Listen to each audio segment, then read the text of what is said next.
Today we follow the Miller family through one ordinary Friday in 1967, from the first radio voice in their kitchen to the last light under the hallway door. Before the morning was over, 10-year-old Tommy Miller would push one of two envelopes through the iron mouth of a blue mailbox, hear the chute strike shut, and spend the rest of the day wondering which future he had sent away. His 16-year-old sister, Susan, would discover that the original copy of her journalism application had vanished. Then she would hear their mother speaking into the kitchen telephone, asking a stranger to verify something and to keep a girl's name out of it. Across town, their father, Frank, would find an empty wire where he had hung a red rejection tag. A batch of small steel plates meant to anchor automobile seatbelts had failed his gauge the evening before. Now the lock card said they were approved to ship. And Margaret Miller, who knew the price of every supper and the hour every person was due home, would make one telephone call that might protect people she would never meet, cost her family the overtime it needed, and leave her looking for several long hours, like the person who had betrayed them all. So sit back and relax and remember a simpler time. But before you do, make sure to like and subscribe to help our small channel make even more nostalgic content. Scene 1. The envelope under the thermos. At 6:31 on the morning of Friday, October 20th, Tommy woke because the house had begun waking around him. Warm air whispered through the brown floor register beside his bed. Somewhere inside the wall, a water pipe gave two hollow knocks. Downstairs, the coffee percolator had started its patient, glassy chuckle, pushing hot water up through a narrow stem and letting it fall again through the grounds. The sound came and went in little bursts, like someone thinking before speaking. Tommy counted 3 percolator chuckles, 1 furnace groan, and 6 radio notes before the signal softened under static. His clock stood on the dresser, a squat cream-colored thing with 2 metal bells and faintly glowing hands. It would ring until somebody crossed the room and stopped it. Tommy caught the switch with 2 seconds to spare. From the hallway came Susan's voice. "I have been in here 4 minutes." 6, Tommy called. The bathroom door remained locked.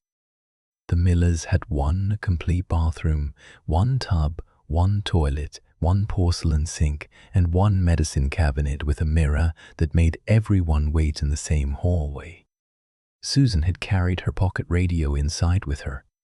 Its tiny speaker gave the singer a bright, papery sound, and for a few seconds Lulu's "To Sir with Love" came cleanly through the door. Then Susan must have moved, because the song thinned into static, and an announcer's voice crowded in around it. Cold linoleum pressed through Tommy's pajama trousers. Frank passed, already dressed for the plant, smelling of shaving soap and the machine oil that never quite left his hands. A folded card showed above his workshirt pocket. Across it, Tommy saw 3 penciled rows of numbers and a dark thumb smear. "Your mother needs the telephone," Frank added. "So do I." The lock clicked. Susan emerged through warm steam, carrying the transistor radio by its wrist strap, her hair pinned on one side and loose on the other. Tommy slipped inside before she could reclaim the mirror. By 6:52, he was dressed, combed, and downstairs. Hard white light crossed the chrome rim of the Formica table, whose gray flecks hid crumbs from a distance and revealed them when the sun struck sideways. Margaret folded wax paper over 2 sandwiches, pressing each crease with her thumbnail before tucking the packets into a domed steel lunchbox. School corridors had worn its painted space family to bare metal in places. Beside the lunchbox stood its vacuum bottle, narrow and heavy, with a cup screwed over the stopper. Beside that lay 2 long cream envelopes, both stamped, both face down. Tommy noticed them because Margaret almost never left an addressed envelope face down. Frank held the black telephone receiver to his ear. Fixed to the kitchen wall, its coiled cord allowed 1 step toward the pantry and 2 toward the table. That small circle was all the privacy it offered. He pressed the cradle and listened again. Still busy. Give it a minute. Margaret did not look up from the sandwiches. The city desk said they might call back. Susan entered in a dark skirt, white blouse and cardigan, the radio strap around her wrist. "Why would the city desk call here?" she asked. Margaret folded the second sandwich packet. Toast first. She placed the radio beside a thick folder. Beneath its cover, Tommy saw a pale blue carbon-headed application for the Regional Youth Journalism Program. Margaret reached for the television knob. The Miller television was not a thin screen waiting to wake at a touch. It was a deep wooden cabinet, nearly furniture, pushed from the wall to make room for the long neck of its picture tube. When Margaret turned the switch, nothing happened at first except a small internal hum. Inside, heated circuitry came to life. An electron gun swept a beam across the tube's white phosphor face in interlaced lines, rebuilding an antenna signal again and again. The monochrome system used 525 scanning lines and 30 frames each second, but the result was no set of crisp modern pixels. It was a soft gray picture made from light, timing, distance, and whatever the antenna could catch. A white dot appeared in the center of the glass. It widened into a pale oval, rolled once, and became the upper half of a man in front of a weather map. Snow crawled along one edge. Margaret adjusted the smaller fine-tuning ring until the man's outlines stopped trembling. By the time the picture settled, the announcer was already pointing toward a weather system beyond the left edge of the screen. The telephone rang. Frank and Margaret both reached for it. Margaret was closer. Miller residence. Frank lowered his coffee cup. Susan's hand stopped above the toast rack. Margaret turned as far as the cord permitted. "No. I'm asking you to verify it." She listened. Tommy opened the waxed bag of cornflakes. Its crackle sounded much louder than he expected. "The city desk, then," Margaret said into the receiver. "But no names. Keep her name out of it." Susan looked directly at the folder on the table. Frank looked directly at Margaret. Tommy poured 2 quickly. 3 flakes skipped the bowl and landed on the Formica. Margaret pointed Tommy to his chair, then wrote 657 and a telephone number in the grocery ledger. Beneath it showed the edge of a clipped column. "I understand," Margaret said. "Call after 5. She replaced the receiver. The metal bells inside the telephone gave a tiny answering tremor. Frank spoke first. "Margaret." "Not with 3 people late," she said. "I'm not late," Susan answered. Margaret looked at the kitchen clock. Susan picked up her folder. Tommy ate while Frank checked his pocket card. Susan searched her folder, and Margaret filled Frank's thermos. The television picture jumped. "Where is the original?" Susan asked. Margaret was screwing the cup over Tommy's vacuum bottle. "Your bus." "Mother, my application." "You have your carbon." "That is not what I asked." The kitchen clock clicked into the next minute. Frank took his lunch pail. "Tonight," he said, though it was not clear which question he meant. Margaret lifted the lid of Tommy's lunchbox, shifted the sandwich packets, and slid a cream envelope flat beneath the vacuum bottle. "Tommy, listen to me." He straightened. "On Maple, before you cross for school, put the stamped envelope with Susan's papers into the blue collection box. The one I've put under your bottle. Do not bend it." The telephone rang again. Margaret turned toward it. As she did, her wrist brushed the second face-down envelope along the table. Its edge disappeared beneath the open lunchbox lid. She caught the receiver on the 4th ring. Miller residence. Tommy looked from the phone to the lunchbox. He had heard Maple. Blue box. Susan's papers. Do not bend. He had not heard whether he should check the name, and asking now would mean admitting 4 instructions were too many. So he closed the lid. The steel latch snapped with the clean, certain click he liked. He tested it once, then once again. Outside, late October felt thin and cold. The lunchbox handle pressed a line into Tommy's fingers. A screen door released a few seconds of radio music before closing it inside again. Folded newspapers rested on porches. No one at home could watch a moving dot to see where Tommy went. Beyond the kitchen telephone, his mother had only a route, a schedule, and trust. At Maple Street, the blue collection box stood on 4 iron legs beside the drugstore, pickup times printed on a white plate. Tommy set down his books and lifted the lunchbox bottle just far enough to reach the envelope. The envelope came free with a soft scrape. He saw a date and address in the corner of a name before his books began sliding against his knee. Tommy caught them, raised the heavy mailbox handle, and pushed the envelope through. No glowing checkmark appeared, and no copy waited elsewhere. The iron chute struck shut with one deep clang. For a moment, Tommy kept his palm against the cold blue metal, as if the box might tell him what it had swallowed. Then the school bell sounded faintly across the neighborhood. He latched the lunchbox, gathered his books, and ran toward it. Scene 2. A song through static. Susan carried her radio to the top of the stairs and stopped there, because Margaret's sentence had followed her out of the kitchen, the way smoke follows a person out of a room, clinging to her sleeve even after she left the source. Keep her name out of it. There was no other girl in the house. She sat on the 3rd step from the top, where the stair rail's shadow fell in a bar across her knees, and worked the tuning wheel with her thumb until Wing's signal steadied out of a wash of static. The transistor set was smaller than her hand, a birthday gift from 2 years back, and she had learned to carry it the way some girls carried a locket into the bathroom, onto the porch, into any room where a person might want a private thing that still belonged to the whole world. An announcer's voice gave way to a burst of strings, and then, for perhaps 11 seconds before the signal thinned again, Lulu's chorus came through clean and whole, the words about sirs and lessons and growing up, before the station lost itself under a rasp of interference. Susan waited through 4 more turns of the dial for the song to return.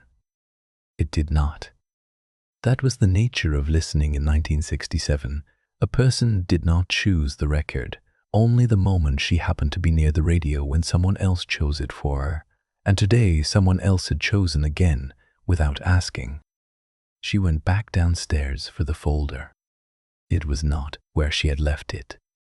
The blue carbon sheet lay alone on the Formica table, its heading faint and slightly smeared where her hand had pressed too hard while typing at the school shared machine. Application for the Regional Youth Journalism Program. Beneath it should have been 3 more pages, her writing sample, her advisor's signature, and the clean original she had typed twice to get the margins even. The original was gone. Only the carbon remained, gray and soft-edged, a copy of a thing rather than the thing itself. Mother, Susan held up the folder. Where is the rest of this? Margaret was at the sink, running water over the percolator basket, her back very straight. You want to eat something before the bus? Mother. I heard you. Margaret shut off the tap. She dried her hands on the dish towel hanging from the oven handle, folding it in half before she hung it back, the way she folded everything, out of habit rather than necessity. It's Friday. You have time. I don't have time if the original isn't here. The postmark has to be today. Frank had already gone. His coffee cup sat rinsed and upside down in the drainer, the only sign he had passed through at all. The kitchen telephone hung on its hook, cord coiled tight against the wall, reaching only as far as the pantry door and no further. Susan had seen the advertisement in her mother's magazine 2 weeks ago. A princess phone in pink, slim as a wrist, meant, the copy said, for a teenage girl's own room, her own line, her own privacy. The Millers had one phone. It belonged to the household, not to any person in it, and right now it belonged, apparently, to whatever call her mother had just finished taking. "Who was on the phone?" Susan said. It was not quite a question. "Someone from the paper." Margaret said it the way she might have said someone from the gas company, as though the words carried no more weight than a bill. "The Journal Herald?" "Toast is getting cold." Susan set the folder down harder than she meant to. The carbon page slid half off the table's edge, and she caught it before it fell, and in catching it, she felt something crackle beneath the cover. A second, older piece of paper, brittle at its folds, clipped from a newspaper long enough ago that the print had softened to grey. She had tucked it there herself weeks before, a comment by a Dayton writer named Irma Bombeck, all wit and vinegar about carpools and casseroles, because her advisor, Mr. Juped, Halloran, had told her that a serious application needed serious models, and because this was the only local woman she could point to and say, "There, a woman gets paid to write in this city." "Mr. Est." Halloran had looked at the clipping for a long moment and then said that typing was practical and reporting was competitive, as if those were two different kinds of weather a girl might choose to walk out into. "I need the original," Susan said again, quieter now, because raising her voice had never once moved her mother toward an answer. "Not the carbon. The postmark won't take a carbon." Margaret turned from the sink at last, and for a moment something crossed her face that Susan almost recognized, not guilt exactly, something closer to the look of a woman doing arithmetic in her head and not liking either sum. Then it was gone, folded away as neatly as the dish towel. "You have the copy," Margaret said. "That will have to do for now." "For now?" Susan heard her own voice rise and did not stop it. "This isn't a grocery list, Mother. This is the only chance I have to apply this year, and you're telling me to hold a carbon copy and wait." "I'm telling you to eat your toast." "You said keep her name out of it." "I heard you say it." "Whose name, if not mine?" Margaret did not answer that. She picked up the percolator basket, tapped the old grounds into the trash can lined with yesterday's newspaper, and began, with great and deliberate calm, measuring new coffee into it, as though the question had simply arrived too late to be caught, the way the last chorus of a song sometimes slips under static before a hand can turn the dial fast enough to save it. Susan stood with the folder pressed against her chest, the clipped column crackling faintly inside it, and watched her mother's back, straight and busy and utterly unreadable, and could not tell, standing there in the ordinary grey morning light of the kitchen, whether the woman in front of her was trying to keep her safe or trying to keep her sell. Scene 3. The Empty Wire. Frank Miller's truck ran the same route it had run for 6 years, down Harmon, past the feed store with its faded rooster sign, left onto the 2-lane that carried him along the rail spur toward Merit Metal Products. The heater hadn't caught yet, and cold vinyl pressed through his trousers at the bend of his knee. He reached across the bench seat without looking and found the lap belt where it always lay, folded into the crease of the seat like something the car had forgotten it owned. He drew it across his hips and heard the buckle answer with a flat metal click. Most mornings he didn't bother. This morning, with the rush order riding on his mind and the radio already talking about it, he bothered. The dashboard set had 2 chrome buttons worn smooth by his thumb, and this morning he worked them both, hunting between wing and one, the way he always did when the static got bad past the rail yard. Wing gave him 3 seconds of a horn section before the signal dissolved into hiss. When came back stronger, a DJ's voice riding over the tail end of a jingle, and then the 7 o'clock news, brisk and local. He caught only pieces, a senator's name, corn futures, and then a phrase that straightened his shoulders on the seat. New federal guidance, they said, would require seat belts in all cars built after the 1st of the year. Standard 208, the announcer called it, like it was a number everyone already knew. Frank knew it. Merritt knew it. That was why the plant floor had been running late shifts for 2 weeks straight, feeding a rush contract for stamped steel anchor plates that would end up bolted under 100,000 bench seats just like his own. He parked in his usual row, boots crunching gravel, breath showing white in the lot lights that hadn't yet switched off for the day. The guard shack window was dark, Harold not yet in for shift change, and Frank let himself through the personnel door with his own key, the way he'd done since Eisenhower was president. Just inside, mounted to the cinder block wall, the time clock waited with its glass face and its brass bell housing, patient as a deacon. Frank pulled his card from the wooden rack, M for Miller, third slot from the left, and fed it into the slit. The machine took it with a mechanical certainty no other object in his life quite matched, chewing the paper forward, striking it once, releasing it. Violet ink. 6588. There was no undoing that number. No erasing an early minute or a late one. The card simply told the truth about where you had been standing, and management believed it absolutely.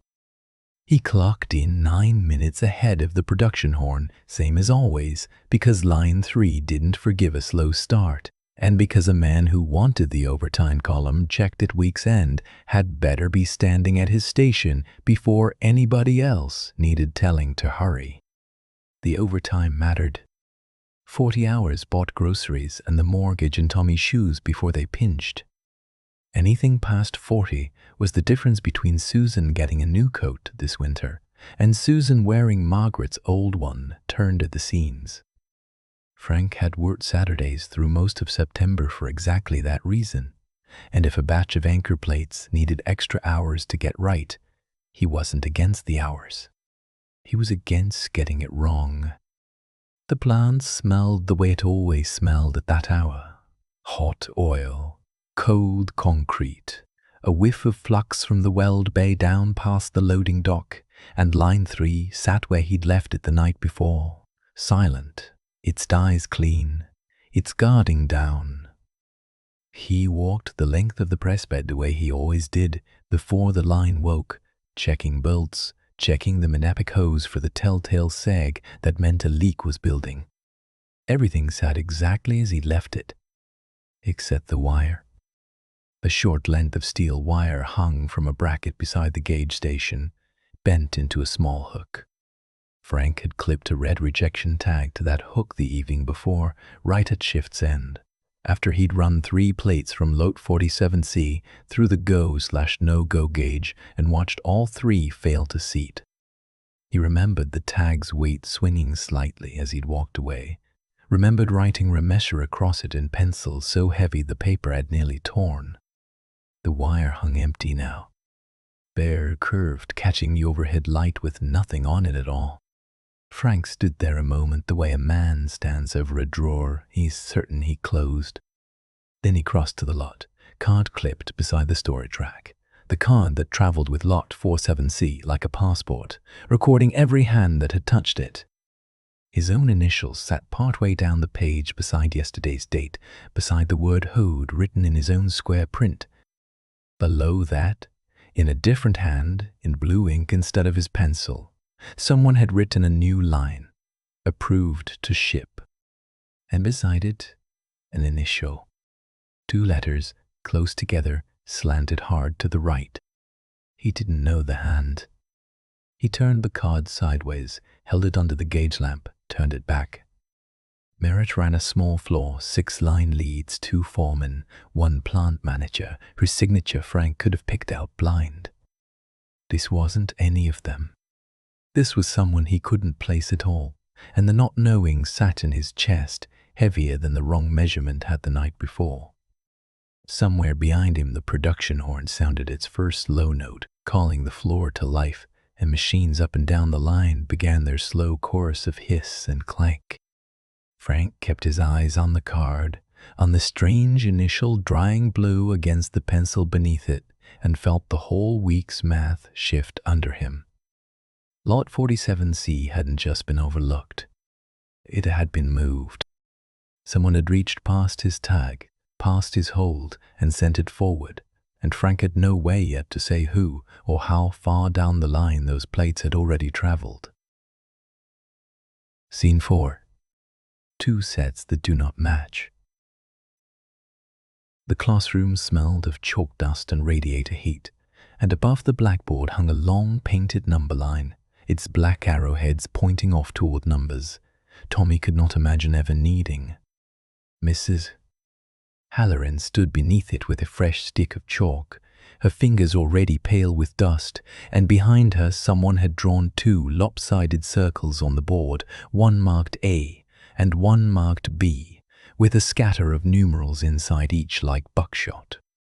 Sets, she said, are simply collections. A set of even numbers. A set of your friends.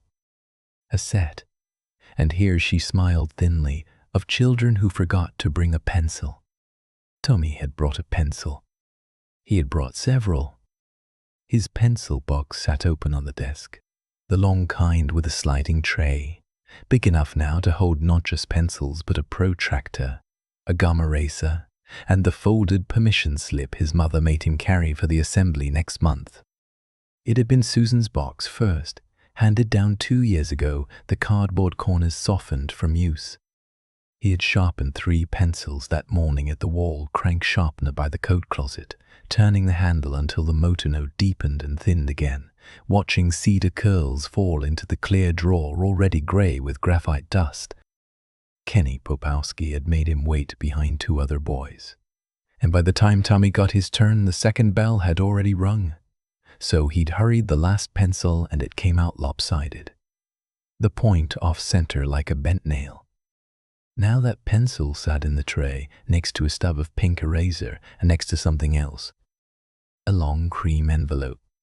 Tommy stared at it the way he might stare at a spider he hadn't expected under a rock. He knew that shape. He knew that color. His stomach dropped the way it did on the stair landing when he miscounted a step in the door. Thomas. Mrs. Warm. Halloran's voice came from directly above him, and he startled so hard his knee hit the desk's underside. The union of set A and set B. Not the answer. The reasoning. He looked at the board. Circles, numbers, an odd notation like a horseshoe lying on its back. He had understood this yesterday, when Mrs.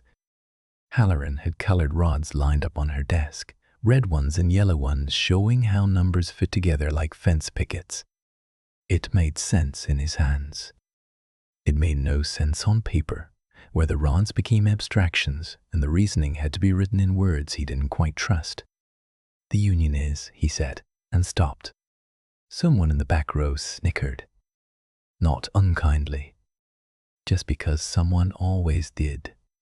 Tommy bent over his paper and wrote what he remembered, which was mostly wrong, and even as he wrote it he knew it was wrong, the numbers refusing to agree with each other, the way 2 clocks in the same house sometimes disagreed. He erased once. The pink eraser left a gray smear rather than a clean white gap, and underneath the smear his own crossed-out numbers still showed, ghostly, unforgivable. Mrs.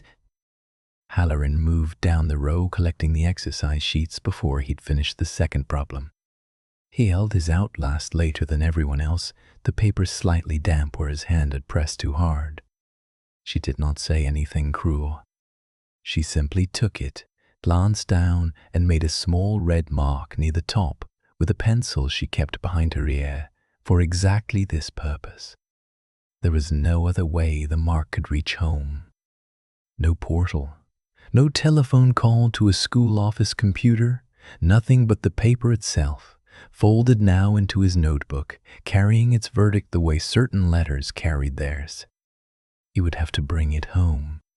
He would have to show Margaret, or not show her, and either way the red mark would still be there, unerased, waiting. It was while he was refolding the paper that his elbow caught the pencil box and the envelope slid half out of the tray onto the desk, address side down. He turned it over. The type lines blurred slightly because his hands were not quite steady, but he could make out a city name that was not their own street, not their own town exactly, something with a word like herald or courier folded into it. He was almost certain, that this was not the envelope he'd carried to the mailbox that morning, the one Margaret had pressed into his hand with the words, the one with Susan's name.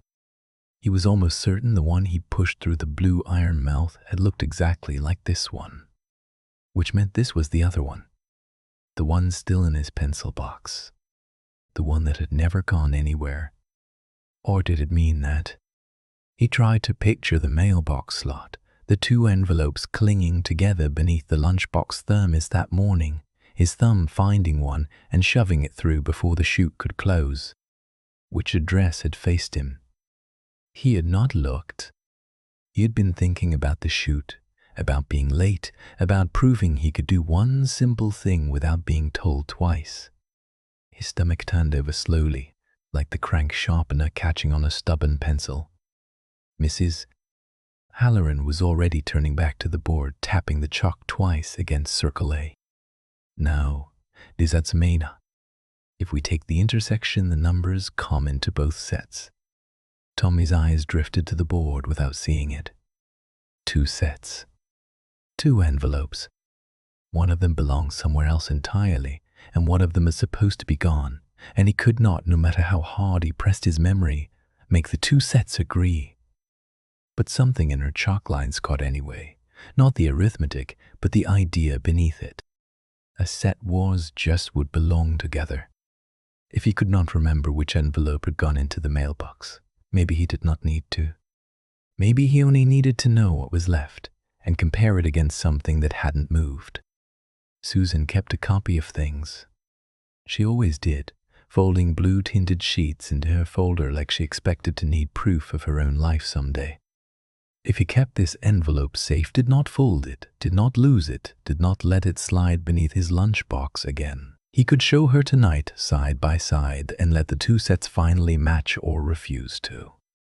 The bell for morning recess rang, and around him chairs scraped and voices rose, but Tommy sat still with his hand flat over the envelope, doing the arithmetic that had nothing to do with numbers, how many minutes until the last collection, and whether keeping this small cream rectangle safe until then would cost him the only chance he had left to fix what he could not yet name.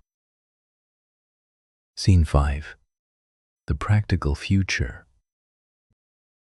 By 8:10, Susan stood in a guidance office that smelled of pencil shavings and radiator dust, holding the pale blue carbon in a folder that felt heavier than the single sheet inside it deserved to be. Behind the counter, a manual Smith Corona sat under a scrap of lace curtain, its ribbon spool dark with old ink, its keys arranged in the same stiff rows they had held since before Susan was born. Mrs. Pruitt, the guidance secretary, had assigned it to Susan for exactly one purpose, to retype a clean final copy of the same document Susan had already typed twice at home. "You'll want the office machine for anything going out under the school's letterhead, Mrs. Pruitt said, not unkindly, the way she said most things, as though she had explained them to 100 girls before and expected to explain them to 100 more. Miss Hollis in the front office does the same for the yearbook committee.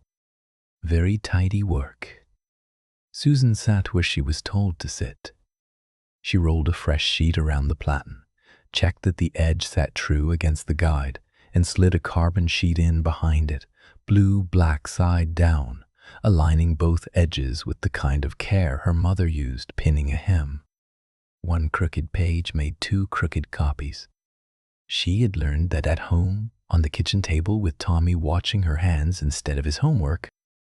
The keys under her fingers required real weight, not a tap, but a small, decisive strike, enough to swing a type bar forward and press its raised letter through the ribbon and into the paper. Her forearms remembered the rhythm from countless practice pages. A wrong letter could not be erased into invisibility. It stayed, a fact standing on the page, unless she stopped and physically corrected it, which meant 2 things going wrong instead of 1. Unless she was very careful with the second sheet as well. She was 3 lines into the heading, Application for the Regional Youth Journalism Program, when her little finger caught the wrong key and printed a stray comma where a period belonged. She sat with her hands lifted an inch above the keys, staring at it. "You can retype the whole page, Mrs. Pruitt offered from the counter, without looking up from her ledger.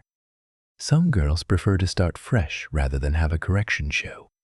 Susan thought of the ribbon of paper, already crossed out twice at home, in Margaret's blue pencil, and of the original page that was, as far as anyone in this office knew, sitting exactly where Susan had left it Wednesday night, squared on the corner of her desk, address already typed, ready for an envelope. It was not there this morning. She had looked twice, then a third time, moving her books, lifting her blotter, as if the paper might have slid beneath something and gone quiet out of shyness rather than vanished outright. She did not say any of this to Mrs. Pruitt. She said, "I'll finish this one."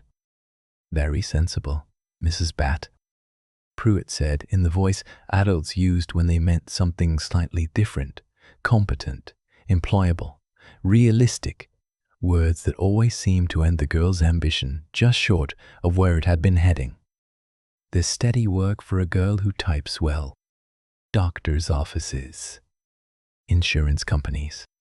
The school could always use. "I want to work at a newspaper," Susan said. It came out flatter than she intended and true. Mrs. Pruitt's pen paused. "There's a girl a few years ahead of you who started at the Herald as what they call a copy girl. Runs proofs between desks, fetches coffee, that sort of thing. Works her way eventually to the women's page. Recipes, club notices. It's a real position, Susan. Not everyone starts as a reporter." It was not a lie, and it was not exactly advice either. It was a fence, built politely out of what Mrs. Pruitt believed the world would allow. Nothing said it was law. Susan had read enough of her father's union paperwork to know the difference between what was written down as rule and what merely persisted as habit, unchallenged because no one nearby had challenged it yet. She said nothing more because there was no argument here worth having with someone who wasn't the obstacle, only its echo. At 9, between two classes, she used the 20 minutes she had free to try the newsroom's number again, the one Margaret had written for her on a card weeks ago, the one Susan had memorized anyway. The school had one telephone available to students, a coin phone bolted to the corridor wall outside the office, and by the time Susan reached it, 2 girls from the debate club were already waiting, and a boy after them, everyone rehearsing what they'd say the moment the receiver was free. She fed her dime in, dialed, and got the same fast, indifferent, busy signal she'd gotten at 7:40 that morning before she'd even left the house. She hung up gently so the next girl wouldn't hear her frustration and the click. By the time journalism study hour arrived, she had the retyped page finished, clean apart from the one corrected comma, which she'd fixed by rolling the sheet back a precise half-turn and striking the correction over itself twice, carefully, so it would read as a period and nothing worse. She set the original beside the carbon copy still curled faintly from the platen, blue-black smudged at one corner where her thumb had pressed too hard. She almost tore the ruined first attempt in half, the one with the crossed comma, useless now that the fair copy existed. Her hand actually closed around it, testing the crease. But something in her stopped, the same instinct that made her save ticket stubs in rehearsal programs long after the events were over.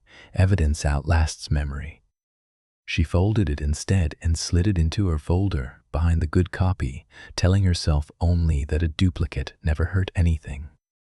She thought of the original page at home, the one with the real signature drying under blotting paper Wednesday night, the one meant to travel by hand into an envelope and then into a mailbox before the Friday postmark closed the week's chance. If that page was gone, not misplaced, not sliding invisibly beneath a blotter but taken, then someone had touched it. Someone had decided, without asking her, what should happen to 6 weeks of careful sentences. If the original was gone, what exactly had her mother done with it? Scene 6. The second pin. By 8 o'clock, the line had been running long enough that Frank could tell its mood by sound alone.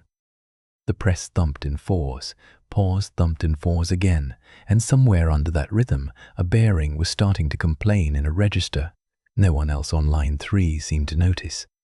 He filed the sound away the way he filed most things now, and walked back to the bench where the rejection tags should have been hanging on their wire. The wire was empty. He had put a red tag there himself the evening before, wired through the corner of a torn punch card, marking lot 47C as failed. Now the wire held nothing but a curl of red string where the tag's hole had been threaded, as though someone had cut it free rather than untie it. Beside the press sat the lot card, and on the lot card, in a hand that was not his, someone had written approved in blue pencil and dated it that morning. Frank did not say anything yet. He had learned that saying something before you were sure only gave other men time to decide what they'd remembered. He took the go/no-go gauge from its felt-lined drawer and wiped it, the way he wiped it before every reading, though the bench was clean and the gauge had not left the drawer since the night before. It was a hardened steel plate the size of a dinner plate, 2 pins rising from its face at fixed centers, filed by the tool room to the exact spacing a plate was supposed to carry once it left the press. A good stamping dropped over both pins and lay flat. A bad one caught. There was no dial, no dial's illusion of a number arguing with itself. There was only the plate's weight settling, or not settling, transmitted up through Frank's wrist into a part of his arm that had learned, over 11 years, to feel the difference between a 1/16 of an inch and a 32nd. He pulled 3 plates from the top of the finished skid, plates meant to become the anchor point, where a seatbelt would bolt into a car's floor pan after the new federal deadline took hold in January, and he set the first one over the pins. It dropped clean. The second caught. Not badly, nothing that would stop a careless eye, but the near pin held the plate's edge up a hair, the kind of hesitation Frank felt before he ever looked. He tried it twice more, turning the plate a quarter turn each time, the way he'd been taught to rule out a burr instead of a true defect. It caught the same way both times on the second hole on the same side. He set the third plate down. It also caught, though more faintly. Frank stood there long enough that Earl Dunning, the shift foreman, came over on his own, wiping his hands on a rag that had stopped being white sometime around Eisenhower. "Card says approved," Earl said, not quite a question. "Card's wrong." Frank held up the gauge, plate still seated crooked on the pins, so Earl could see the daylight showing under one edge. Second holes drifted off center. Same lot as last night. Earl looked at it for exactly as long as it took to decide not to look longer. "Set up drift," he said. "Thighs warmed up different than it did yesterday. Happens every fall when the shop cools overnight and heats up again. You back off the tolerance a hair, run it again at 10, it'll settle. It caught 3 for 3. Then check your gauge." Frank had checked his gauge. He always checked his gauge. But there was no form for saying that in a way that did not sound like accusing Earl of something, and Earl had 4 kids and a mortgage, the same as any man on the floor, and behind Earl stood Wardlow from the office, who had numbers of his own to answer for. "Merritt's got the reinforcement order for that Detroit contract," Earl said lower now. "Shipment cage opens at 4. You want me to tell them line 3 can't make weight because a plate hung up on a pin?" Nobody on that floor was going to argue that a stamped plate mattered as much as a man's overtime. There was no posted rule that said it should. No inspector was coming to check whether Frank's gauge outranked Earl's schedule. The government office that would one day exist to ask such questions did not yet answer telephones anywhere in the country. Whatever judgment got made here would be made by whoever wrote the next number on the card and by nothing else. Frank thought, not for the first time, of the numbers the newspapers ran every so often. 14,000 men a year, coast to coast, who did not walk back out of a shift the way they'd walked in, and thousands more who did, but wrong somehow, a hand short a finger, a back that never straightened right again. None of those men, so far as the papers ever said, had died over a seatbelt bracket. That was exactly what worried him. It never looked large until afterward. "Give me till 10, Frank said. "I'll pull a wider sample, run it clean, and if it settles I'll retag it myself." Earl studied him, then nodded, already moving off toward the next problem down the line, already in the particular way of foreman, forgetting the shape of this one. Frank stood alone with the gauge and the 3 plates and the lot card with its confident blue pencil word. He copied his readings into the back of his own notebook, plate number, time, which pin caught and by how much in the small tight hand he used for anything he meant to keep. Then he looked again at the empty wire where his tag should have hung, and at the clock above the tool crib, which read 8:20, 4 hours and 40 minutes from a cage door that would open on schedule whether the readings held or not. The question was not whether the second hole had drifted. His wrist had already answered that. The question was whether his own numbers would still say the same thing by the time anyone with the authority to stop a shipment finally looked at them. Scene 7. The address beneath the bottle. At 11:47, the lunch bell rang the same way it always did, a single flat clang that vibrated the corkboard behind Mrs. 9. Hollis's desk and 30 children stood up scraping chairs. Tommy carried his lunchbox in both hands, the way he always did, because one hinge had gone loose in September and the lid liked to fall open if he swung his arm. He had painted no pictures of his own on it. The lunchbox had come that way, printed steel, a rocket-shaped house with a family standing on a terrace of stars, a boy and a girl and a robot dog, all under a sky that some artist had imagined for the year 2000 and something. 2 winters of use had worn the boy's face down to a gray smear and rubbed one corner of the terrace bare to bright tin. Tommy still liked it. It seemed closer to true this week than it had all year, now that the newsman kept saying a spacecraft called Venera was somewhere near Venus, sending back numbers nobody at his table could explain. He found a spot on the low wall outside the cafeteria, concrete still faintly warm from a morning sun that had already gone thin and white. He set the lunchbox on his knees and worked the latch. It gave the way it always gave, a small resistant click, and the lid swung up. The vacuum bottle sat where it belonged, upright in its ring, heavy the way it was always heavy, milk sloshing faintly inside its steel skin when he shifted it. Under the bottle's flat bottom, pressed nearly flat itself, lay a long cream envelope. For one relieved second he thought, there it is, the one with Susan's name. Then he remembered. He had already mailed that one. He had felt the iron mouth of the corner box strike shut on it hours ago, had heard the sound follow him half a block down the sidewalk. That envelope was gone. This was the other one. He lifted the bottle carefully, the way Frank lifted a hot pot off the press, weight kept level, no sudden tilt. A damp ring had soaked into the paper where the stopper's threads met the steel cup. He hadn't screwed the cap all the way this morning.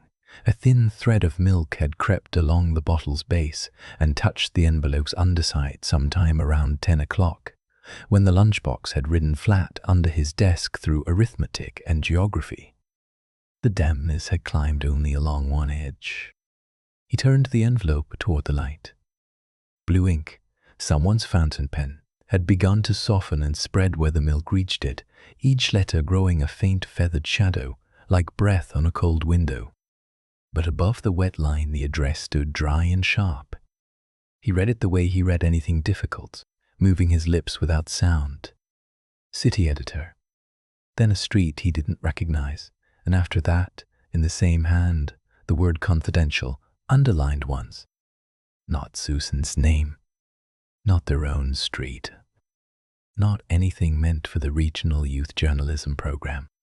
Relief and alarm arrived together, which was a strange feeling, like being handed two answers to the same question. He had done what he was told. The right envelope had gone into the box.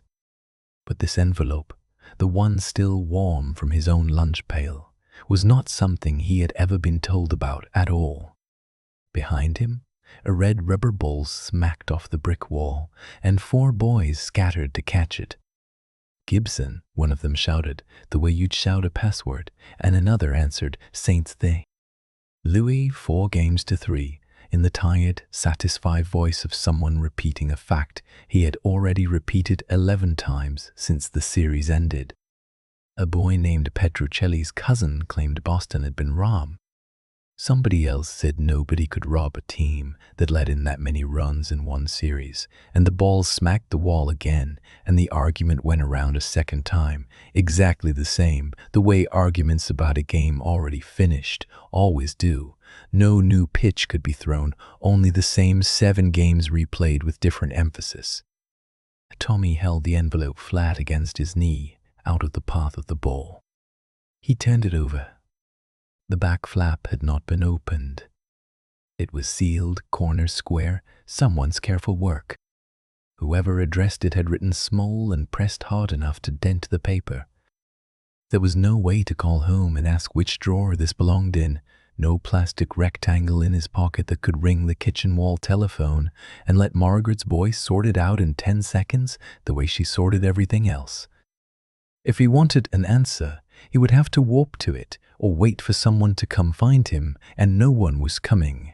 Recess ran until 1, and after that arithmetic, and after that the walk home, and along that walk, 3 streets over, stood the same blue corner box with its posted collection time, 5 o'clock, painted in white letters that had faded to the color of skimmed milk.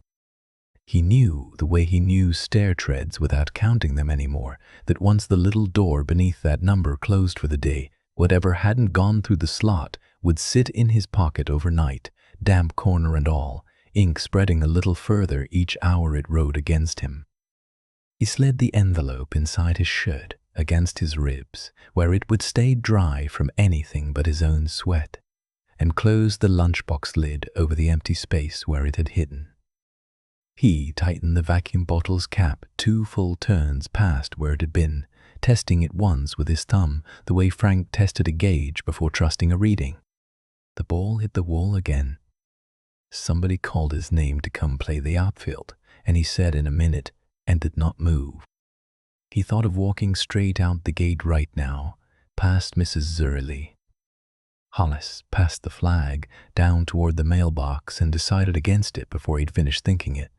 That was the kind of leaving that got a boy called into an office, and worse, it was the kind Margaret had never once told him to do. So he sat with the wet paper's small chill against his side, listening to Bob Gibson's name pass back and forth across the yard like a coin nobody would spend, and turned the only 2 questions he had. Had Susan's envelope truly gone all the way home to whoever waited for it? And could this one, still sealed, still smelling faintly of milk, reach a mail slot before 5 o'clock struck and the little door swung shut for the night? Scene 8. Carbon evidence.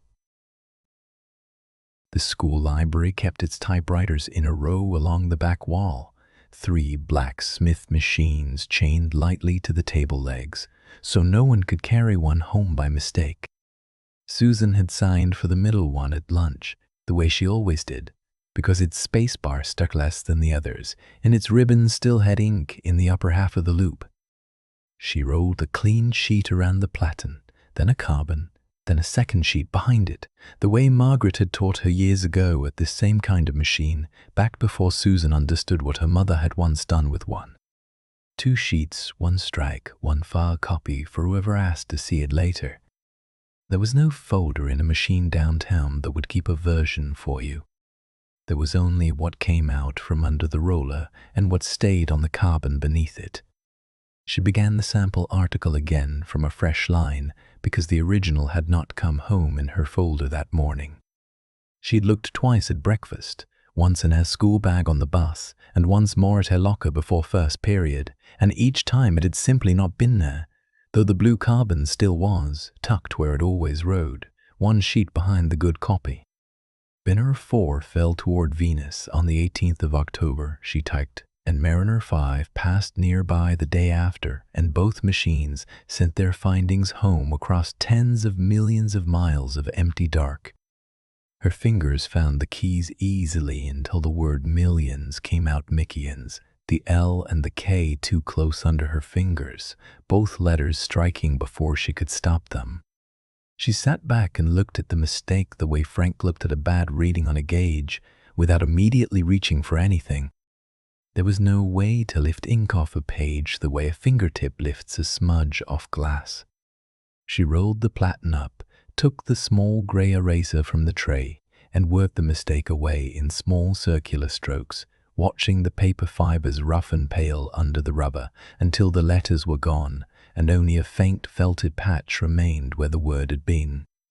She rolled the sheet back down, aligned it by the guide marks, and typed millions again, more carefully this time, the letters landing clean and dark over the roughened patch. The carbon behind it had already recorded the mistake and could not be erased the same way. She would have to redo the carbon page separately if she wanted a clean file copy, and there was not time before the library closed at 3 for study hall. She kept typing. Both signals had crossed a distance she could not picture standing still to imagine, arriving at listening stations as strings of static that patient men translated into pressure and heat and cloud. A letter mailed across town seemed a small thing beside that. And yet, she wrote, a family with one telephone and one collection box could lose 10 miles of paper as easily as if it had been thrown into the sun. She did not know yet whether that line was true. She meant to find out. At 12:40, she carried her 3 nickels to the payphone bolted outside the principal's office, where 2 boys from the debate team were already waiting their turn, kicking their heels against the baseboard. She dropped a nickel, dialed home, and got the busy signal on the second ring, the flat repeating tone that meant someone in her kitchen was still talking, or that the line had simply not cleared from whoever had called last. She hung up, recovered her nickel from the little metal cup, and tried again. Busy again. The boys behind her shifted their weight, not saying anything, but she felt their patience running out, the way she felt her own coins running low. "Is it long?" one of them finally asked. "No," she said, though she did not know that yet either, and gave up the phone. She went back to the library with her nickels still warm in her pocket, feeling for the first time that whole morning something close to fear rather than only irritation, because a missing sheet of paper and a busy line together made a shape she recognized from nowhere in particular and disliked instinctively. She sat with the carbon copy of her article and, beneath it in the folder, the carbon copy of her original application, which she had made from habit the night before, the way her mother had once made her promise always to keep one. She had never needed it until now.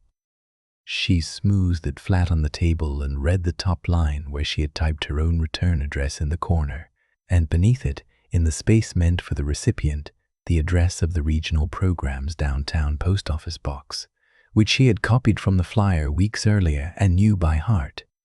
Then she noticed, faint but legible through the smudged grey strike of carbon ink, a second set of numbers penciled just below it in hand that was not her own.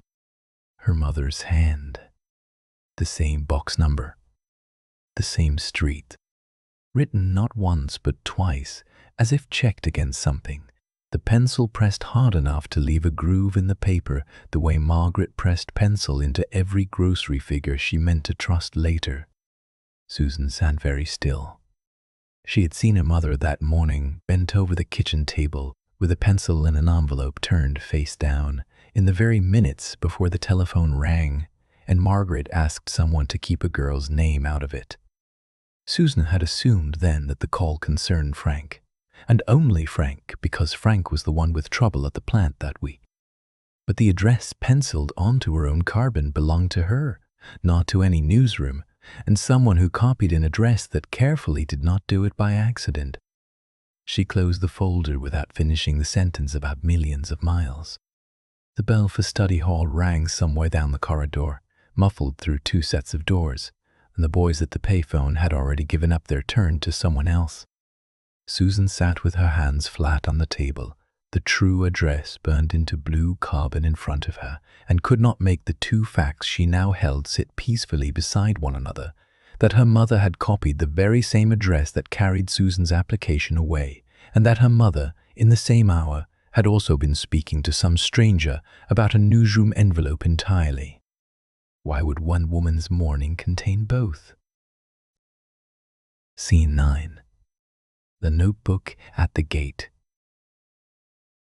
At 2 minutes past noon, Frank carried his lunch pail into the break room and found the bulletin board more crowded than usual. Someone had pinned a fresh notice from the local over the faded one about the softball schedule, and beneath it, slightly crooked, a clipping from the newspaper that somebody must have brought from home. He set his pail on the bench and read the notice first because it was closer and because reading it kept him from admitting he had already noticed the other. The notice used careful language, the kind union men learned to write when they wanted to be taken seriously without being accused of threatening anybody. It mentioned a grievance meeting Tuesday. It mentioned, lower down, that several plants in the region had lost production days that year over unresolved safety complaints, and that a body in Washington had been formed to look into exactly that kind of thing, and that companies would do well to remember it before a slow season turned into a stopped one.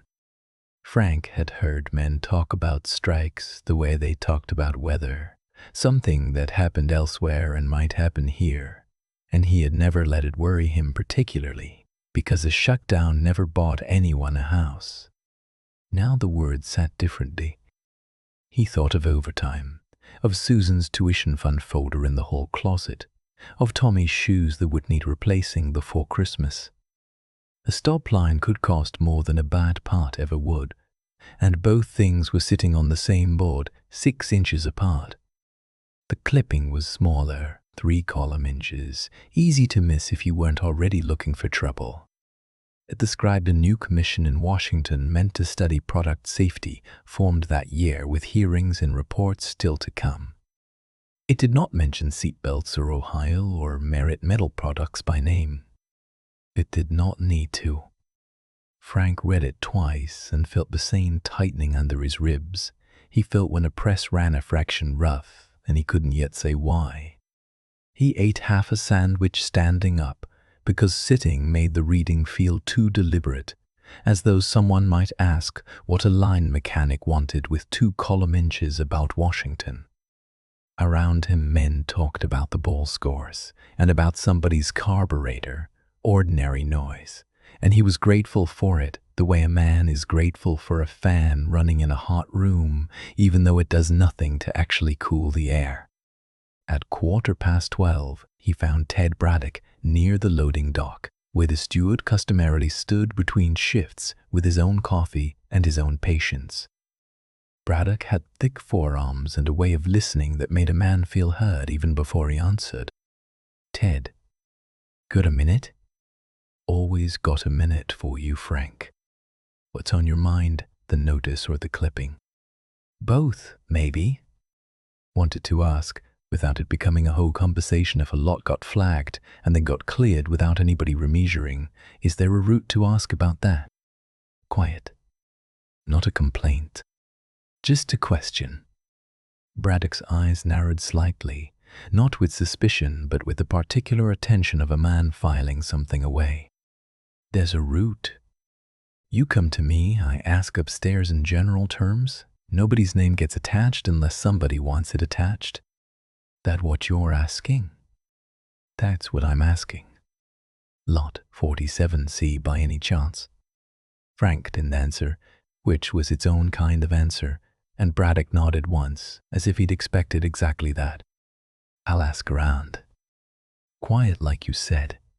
He clapped Frank's shoulder, the gesture of a man closing a small door gently rather than slamming it, and went back to his coffee.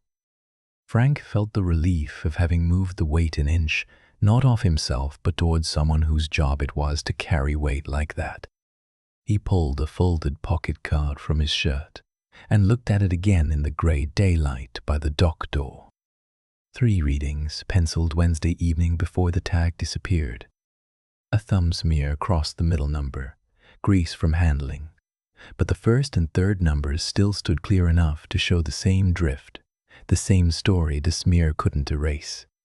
He put it away and told himself the numbers were safe there in his pocket, closer to him than any wire on a board could ever be.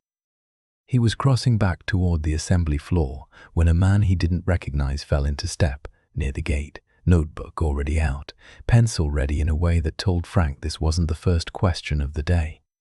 Afternoon. I'm with the paper, doing a little piece on local plants and this new safety commission out of Washington. Wondered if you had a minute. Not really my department, Frank said, which was true and also the safest thing available. Sure. Actually, I got a tip there might be a young writer looking into something over here. Line 3, maybe. You know anything about that? The words landed the way a dropped wrench lands, loud and useless and impossible to unhear. A young writer.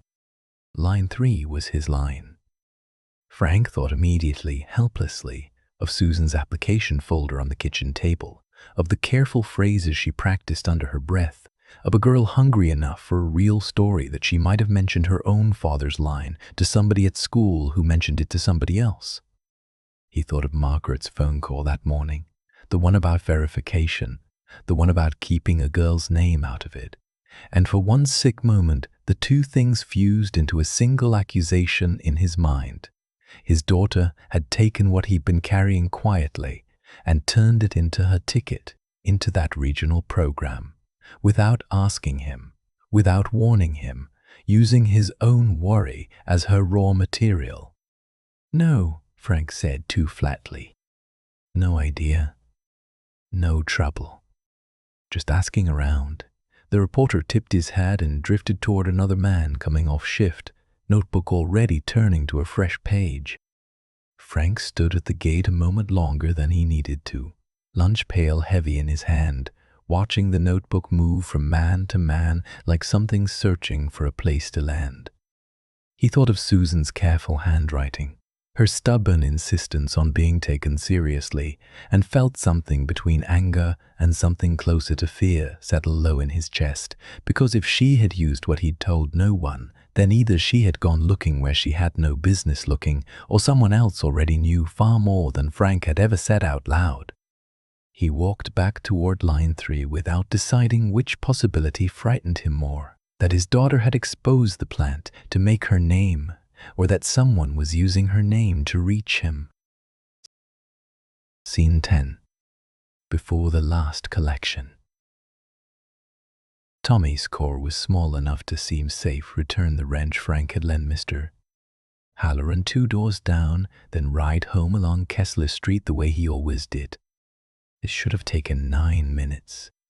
He knew this because he had timed it before, once with his father's stopwatch and once by counting under his breath, and both times had come out close enough that 9 minutes felt less like a guess and more like a law.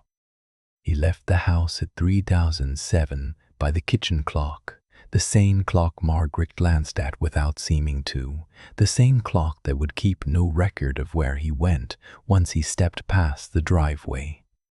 She had told him only what she always told him. Straight there, straight back, mind the Finton's dog. She did not ask him to check in because there was no way to check in. If something happened between the Hallorans' porch and home, the nearest help was whatever number was printed inside the phone book cover at the drugstore, and the drugstore was 3 blocks past where anyone would think to look for him. He returned the wrench. Mr. Halloran said something about the Reds losing again, though the season had ended weeks before and the words seemed to be more about disappointment in general. Tommy nodded the way his father nodded at things he didn't fully follow, and then he was back on his bicycle, pedaling toward the 2 envelopes waiting in his lunchbox. The one he had already mailed that morning at the corner box, and the one that wasn't supposed to still exist. That was when the chain slipped. It happened without warning, the pedals spinning loose under his foot. No resistance at all, the bicycle lurching forward on its own weight while his legs kept turning in air. He caught himself against the curb, one sneaker skidding, and looked down to see the chain hanging slack off the front sprocket, like something that had simply given up. There was no one on the sidewalk to ask. Mrs. Fenton's dog barked once from behind a fence and then lost interest. Tommy stood the bicycle up, turned it over so the seat rested on the pavement and the wheels spun free in the air, and crouched beside it the way he had watched Frank crouch beside stalled machines 100 times, waiting, listening, before ever touching anything. He worked the chain back over the teeth of the sprocket with his fingers, and the grease came off black and immediate, filling the creases of his knuckles, staining the pad of his thumb in a way that would not fully wash out until Sunday. He thought briefly of asking someone to help, and then remembered there was no one to ask. A loose chain did not summon anyone. It did not ring anywhere. It simply sat there being wrong until a person fixed it or gave up. He did not give up. He fed the links through, turned the pedal slowly to test the catch, felt it seize once, twice, then hold. His hands were ruined for the rest of the afternoon, but the bicycle rolled. He looked at his watch, the one with the cracked crystal that Frank had given him for outgrowing the last one, and did the arithmetic the way he always did arithmetic, which was carefully and with the sense that a wrong answer might matter more than anyone let on. 4:51. The drugstore clock, the one visible through the window above the mailbox at the corner of Firth and Delway, kept the only time that counted now, because collection was 5 o'clock and there was no other verification anywhere in this town for whether a letter left today or tomorrow. He rode standing on the pedals the last 2 blocks, the lunchbox handle biting into his palm, the second envelope pressed flat against the thermos where he had hidden it that morning, without asking Susan whether hiding was even the right thing to do. He had told himself all day that he would explain everything once he was sure, and being sure meant reaching the box before the clang. The mailbox stood on its post the way it always had, blue and ordinary, its face marked with a collection schedule someone had once painted in careful white letters that had since gone slightly gray at the edges. He had passed this box 1,000 times without truly seeing it. Now every rivet and hinge seemed enormous. The drugstore clock through the window read 1 minute to 5. Tommy skidded to a stop, dropped the bicycle without bothering to kick the stand down, and yanked the small brass handle. The chute door swung open on its spring, showing him nothing but dark iron throat inside, no bottom, no visible letters, no way of knowing where anything already inside had settled. He pushed the envelope through anyway, felt it catch briefly at the lip, then slide from his fingers into blackness. The door swung shut with a heavy clang that seemed to come from somewhere deeper than the metal itself, final in a way no sound at home ever was. He stood there afterward, breathing hard, grease and something like relief mixed together on his hands, staring at the sealed face of the box as if it might open again and show him the envelope resting safely on top of whatever else was inside. It did not open. There was no seeing past that iron mouth, no way to know if the letter had truly gone in before the last collection, or simply fallen against the door in the same second. The postal worker turned the lock from the other side. The street was quiet. Somewhere behind him the drugstore clock ticked past 5 with no particular ceremony, indifferent to whether a 10-year-old boy on a bicycle with black hands had made it in time or missed by half a breath he would never be able to prove. Scene 11. 1 line, half a sentence. At 3:24, Susan came into the kitchen with the telephone book already open in her arms, its blue cloth cover soft at the corners from 12 years of being carried the same way. She had walked the 4 blocks from school faster than usual, cutting across the Delaney side yard instead of following the sidewalk around it, because the guidance office had kept her 9 minutes past the bell to explain again that clerical training offered a more certain path than journalism, and because 9 minutes felt like something she needed to make up somewhere else in the day. She set the directory on the table and turned past the pale green pages of businesses to find the newspaper's listing. The numbers sat in small type beside a scattering of department names. She copied it onto the pad Margaret kept by the sugar bowl, pressing hard enough that the pencil left a groove in the page beneath. City desk, she wrote, and under it, the number, and under that, the exchange name spelled out the way the operator would expect it. She lifted the receiver and heard nothing. No dial tone, no silence waiting to be filled. Only the flat, continuous drone of a line already occupied by someone else's conversation. She pressed the switch hook twice, the way Tommy did when he suspected the phone was broken rather than busy, though she knew it was neither. "Mother," she called toward the hallway, though she already understood there could be only one explanation. The Millers owned one telephone, fixed to the kitchen wall with a cord that reached the pantry and no farther. And if it carried a voice at all, that voice had to be Margaret's, because there was no one else in the house to place a call. She held the receiver an inch from her ear anyway, the plastic edge cool against her cheekbone. Margaret's voice came through in pieces, softened by distance and by whatever door stood half-closed between the kitchen and wherever she had carried the cord slack. "I understand that," Margaret was saying. "I'm not asking you to print anything today." A pause. Susan could hear the low murmur of a man's voice answering, but the words themselves dissolved before they reached her, the way a radio station fades under a stronger one from 3 towns over. "No," Margaret said. "I want it checked." Quietly.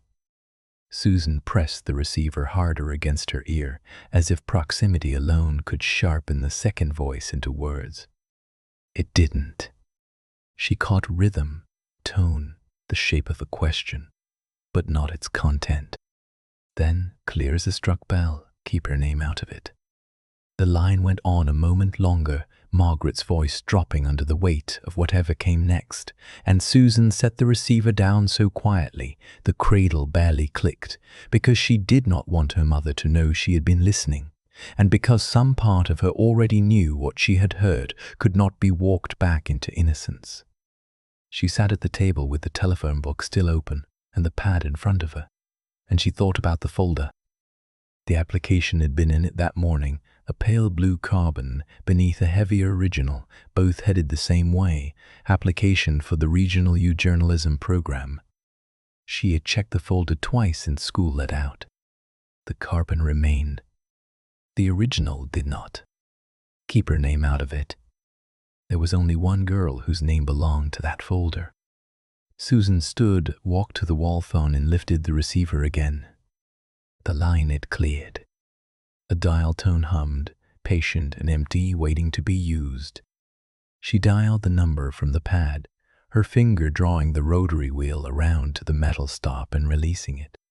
Digit by digit, the mechanism ticking back to 0 between each one, with a sound like a small ratchet counting itself down.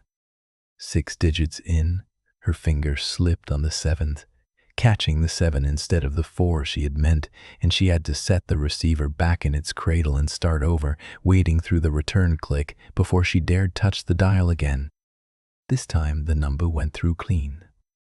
A ringing tone, distant and metallic, answered twice before a woman's voice picked up. "City desk. I'm calling to ask whether an application was received today for the Regional Youth Journalism program under the name Miller." A pause, papers shifting somewhere on the other end. "We get quite a lot of mail on Fridays. Can you hold?" Susan held. She watched the second hand on the kitchen clock complete one full circle, then most of another, while the receiver's cord hung its familiar half-loop against the wall, the same loop Frank stood inside that morning, the same loop that now felt like the only private space in the house, and somehow not private at all. The voice returned. "I don't see anything under that name yet, dear. Mail still coming in from the truck. Try back tomorrow morning." Susan thanked her and hung up.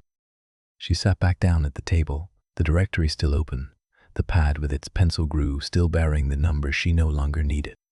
Beside it lay a second sheet of the pad, one Margaret must have used earlier and left behind. On it, in her mother's quick hand, was written an address, a street name Susan didn't recognize, followed by city desk, care of, and a name.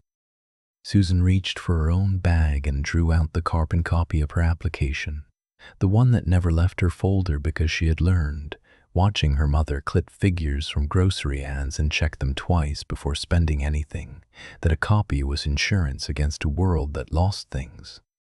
She unfolded it now and found, in the corner where she had pressed the envelope's outline through with a hard pencil the night before, the faint gray ghost of an address.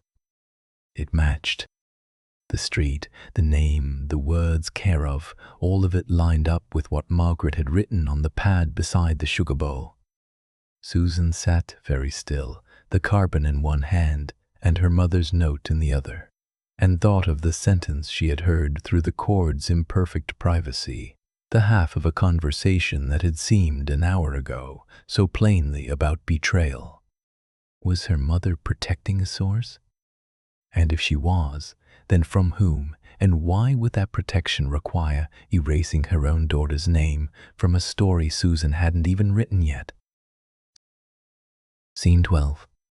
Inspection or adjustment.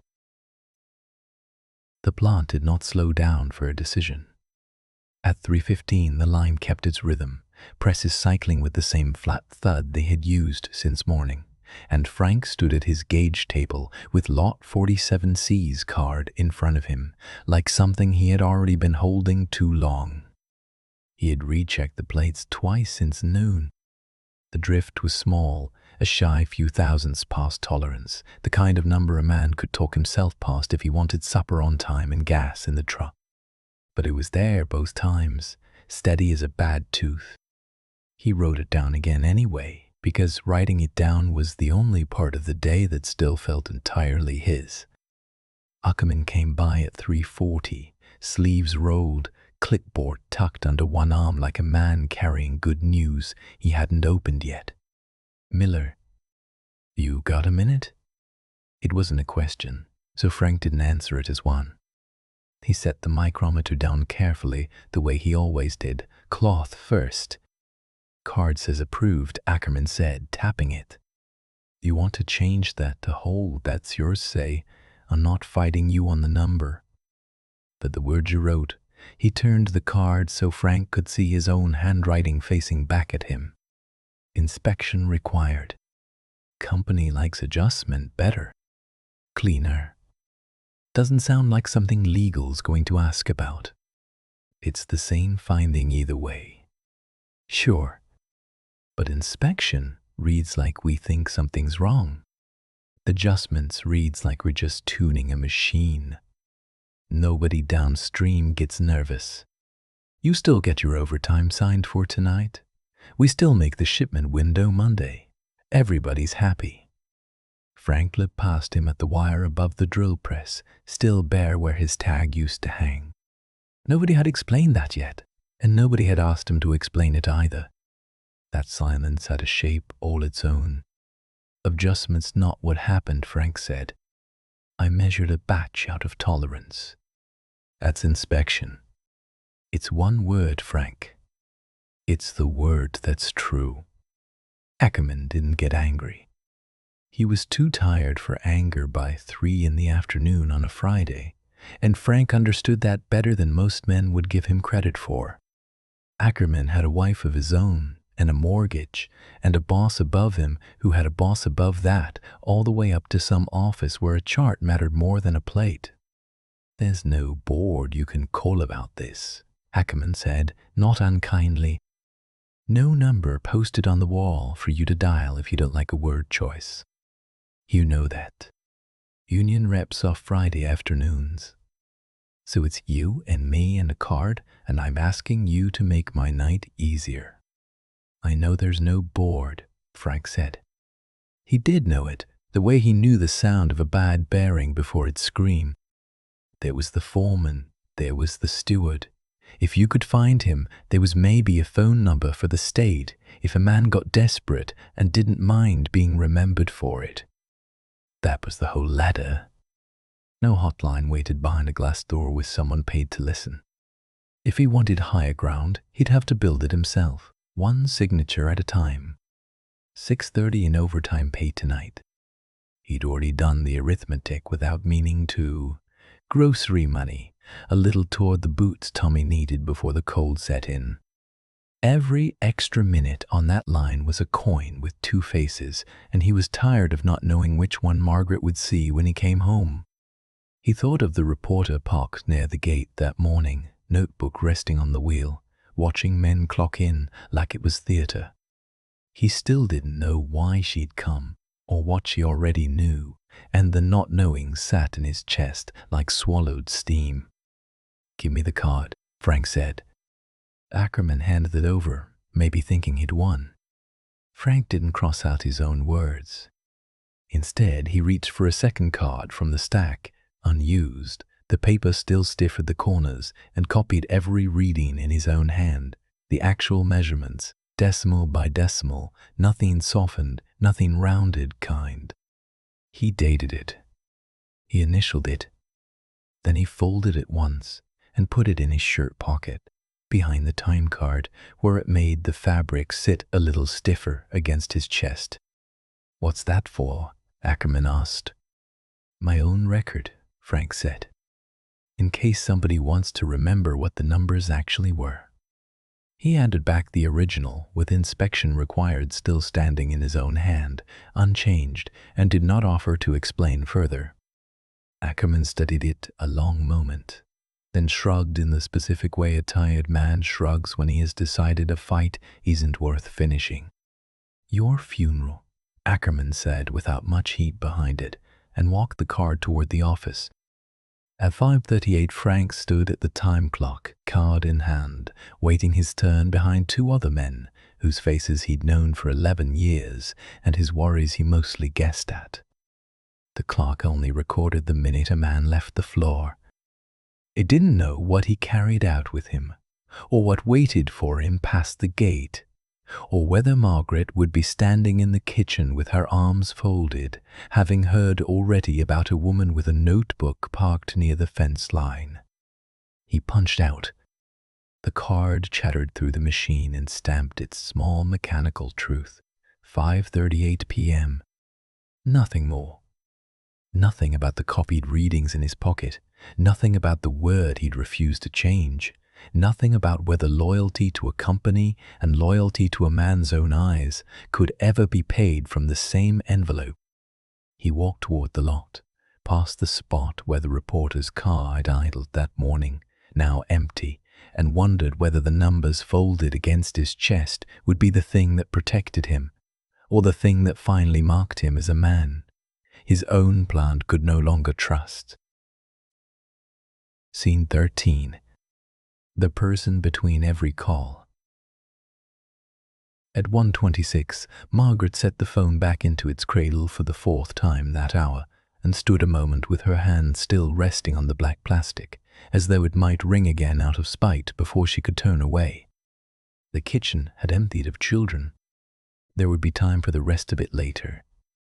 There was never time for anything except in its turn.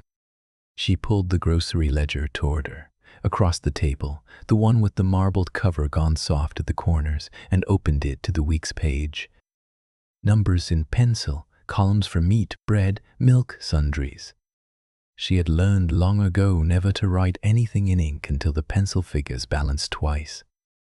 A woman who kept a household on one wage and her own careful arithmetic did not trust a first sum, and she certainly did not trust a first sum on a day when the wage itself might be in question. She had already done a subtraction in her head, 3 times since breakfast, and it came out the same ugly way each time. The coupon for margarine would matter more. Certain shoes would wait another month, and the envelope of cash marked in her own hand would stay thinner than she wanted going into November. No banking book, no clever column of hers could turn that loss into something softer. She wrote the figure anyway, because writing it made it real enough to plan around instead of merely fear. The telephone rang again before she had finished carrying a 3 into the next line. Miller residence. The voice on the other end was young, eager in a particular way, the way of someone who suspected he had found something larger than he'd been told to expect. Mrs. Miller, if I could just get a name to attach to her. No names. She said it the way she said most things when the matter was settled and further discussion was simply noise. I gave you what you needed to look at. That's all I intend to give you. An anonymous tip doesn't carry much weight where I sit. Then have someone call the right people directly and ask. Tell them a number was raised and let the number speak for itself. She recited it again, slowly, the way she might once have dictated something to somebody else's memory. I am not a source you can name because I am not anyone. I'm a woman who heard something and wants it looked at. That's all a thing needs to start moving. He pressed twice more, gently the way young men press when they've been told persistence is a virtue. She held the line with a patience that seemed to come from somewhere older than the conversation itself. When he finally agreed, grudging but agreeing, she thanked him and set the receiver down with more force than she intended. Immediately it rang again. A different voice this time, lower, pitched as though machines nearby might overhear. They're saying it'll cost the floor if this goes through. You understand that? I understand it. Does he know you called? He'll know everything tonight. She looked toward the window where the clothesline hung empty in the gray afternoon. The automatic washer finishing its cycle somewhere behind her in the back room while the line outside waited for what it always waited for. Wind and daylight, the free things a machine could not manufacture. She had chosen the washer and kept the line both, a small stubborn economy of her own devising, and it struck her now as exactly the kind of decision nobody consulted her about needing to explain. I'm not doing this behind anyone, she added. I'm doing it before because somebody has to move before the day ends or it's too late to matter. The voice was quiet a moment. You always were like this. Efficient. Cold, some would call it. Some have never bounced a checkbook against a coupon due Tuesday. She said it without heat. Will it be held or not? It would. He said it the way men said things they weren't sure would be allowed to stand.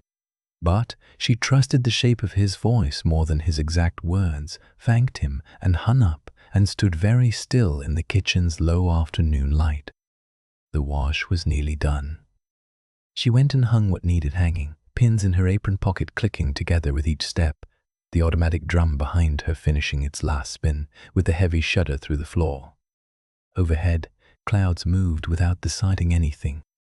She thought, not for the first time, of a figure she'd read in the paper 2 years back, a government man citing the crushed hands old wringer washers left behind, arguing for safer machines in every home, and how she had used that single grim fact to win an argument once over an extravagance somebody had called it. She had been right about that machine. She hoped she was right about this too, though rightness, she was beginning to understand, was not the same thing as being forgiven for it. Back inside, she took a folded newspaper column from her apron pocket, a Dayton woman's syndicated piece on ordinary chaos, laundry and children and husbands, clipped that morning for reasons she hadn't examined too closely, and laid it beside something else of her own, yellowed and creased from years of being carried and never mailed anywhere. She slid both beneath the grocery ledger, out of sight, where the week's true arithmetic still waited to be finished in ink. She sat a moment with her hand flat on the ledger's cover, feeling the shapes of the two folded papers beneath it through the marbled board, and did not lift it again. What had she given up to sit so still at the center of every ringing line, and what now was she prepared to lose to make one call reach the ear it needed to reach? Scene 14. 5 papers on the table. By 5:10, the kitchen light had gone amber, the kind that came low through the window over the sink and made the Formica look almost gold instead of grey. Susan set her books down hard enough that the sugar bowl rattled, then pulled out a chair across from Tommy, who had already emptied his jacket pocket onto the table like a boy, unloading evidence he was afraid of and proud of at the same time. "Show me," she said. He laid the envelope flat first, smoothing it with the side of his hand the way he'd seen Frank smooth a work order. It was cream-colored, a little soft at the corners from writing all day against his lunchbox, addressed in blue ink to an address on 3rd Street that meant nothing to him and, from the look on Susan's face, meant something sharp to her. "That's not mine," she said. "Mine went to Columbus. I know that now." "Where's the one that went to Columbus?" "I don't have it. I only have the one." Susan pressed both palms flat on the table, as if the table itself might answer instead of him.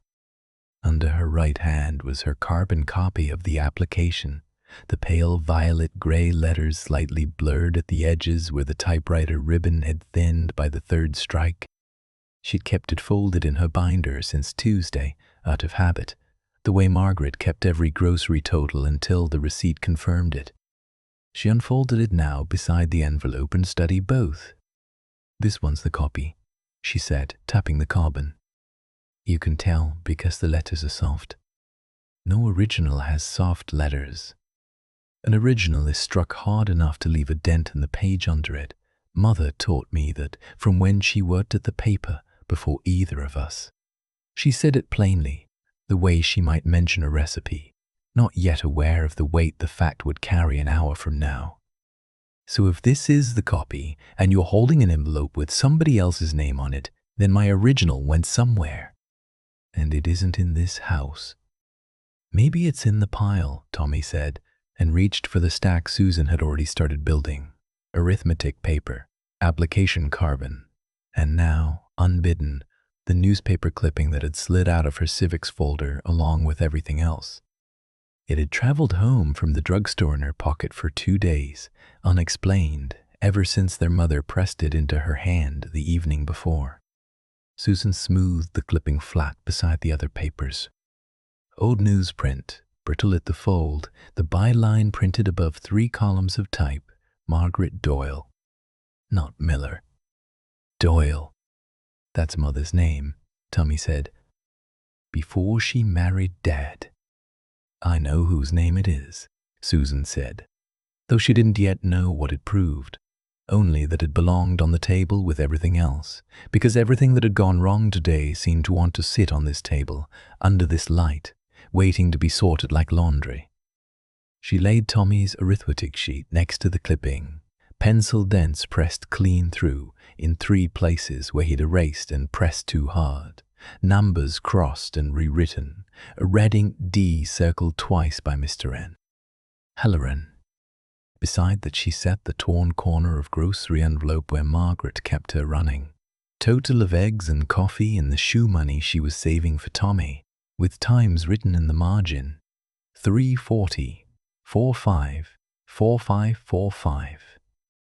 Notes of calls, not calls themselves.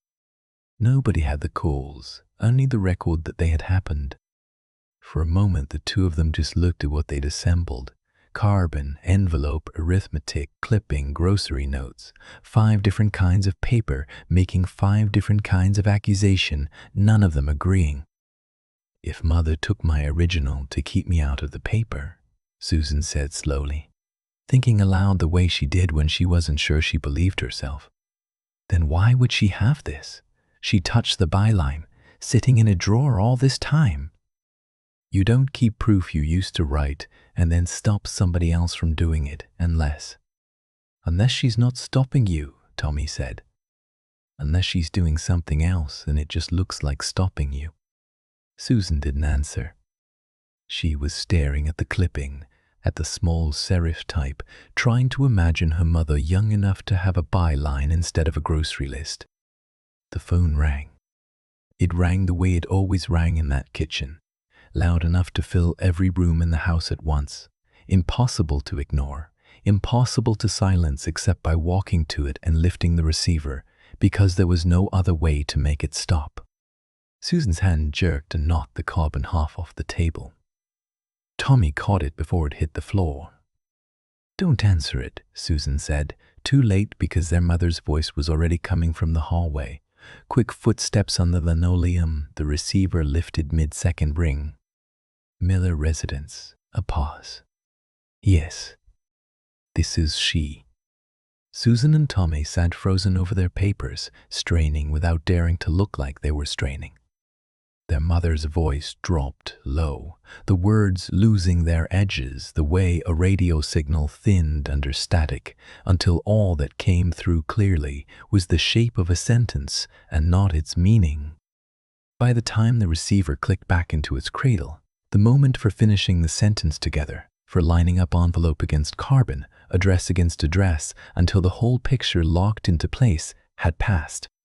Margaret's footsteps came back down the hall. Ordinary, unhurried, a woman returning to supper preparations, and neither Tommy nor Susan could ask her anything without admitting what they'd spread across the table. They swept the papers together instead, fast, the way children hide a broken dish before a parent enters the room, though nothing here was broken exactly, only laid bare and then covered again. Envelope under carbon, clipping under grocery notes, arithmetic sheet on top like a lid. What they had proved in the space of 33 minutes was only this: Susan's original was not in the house.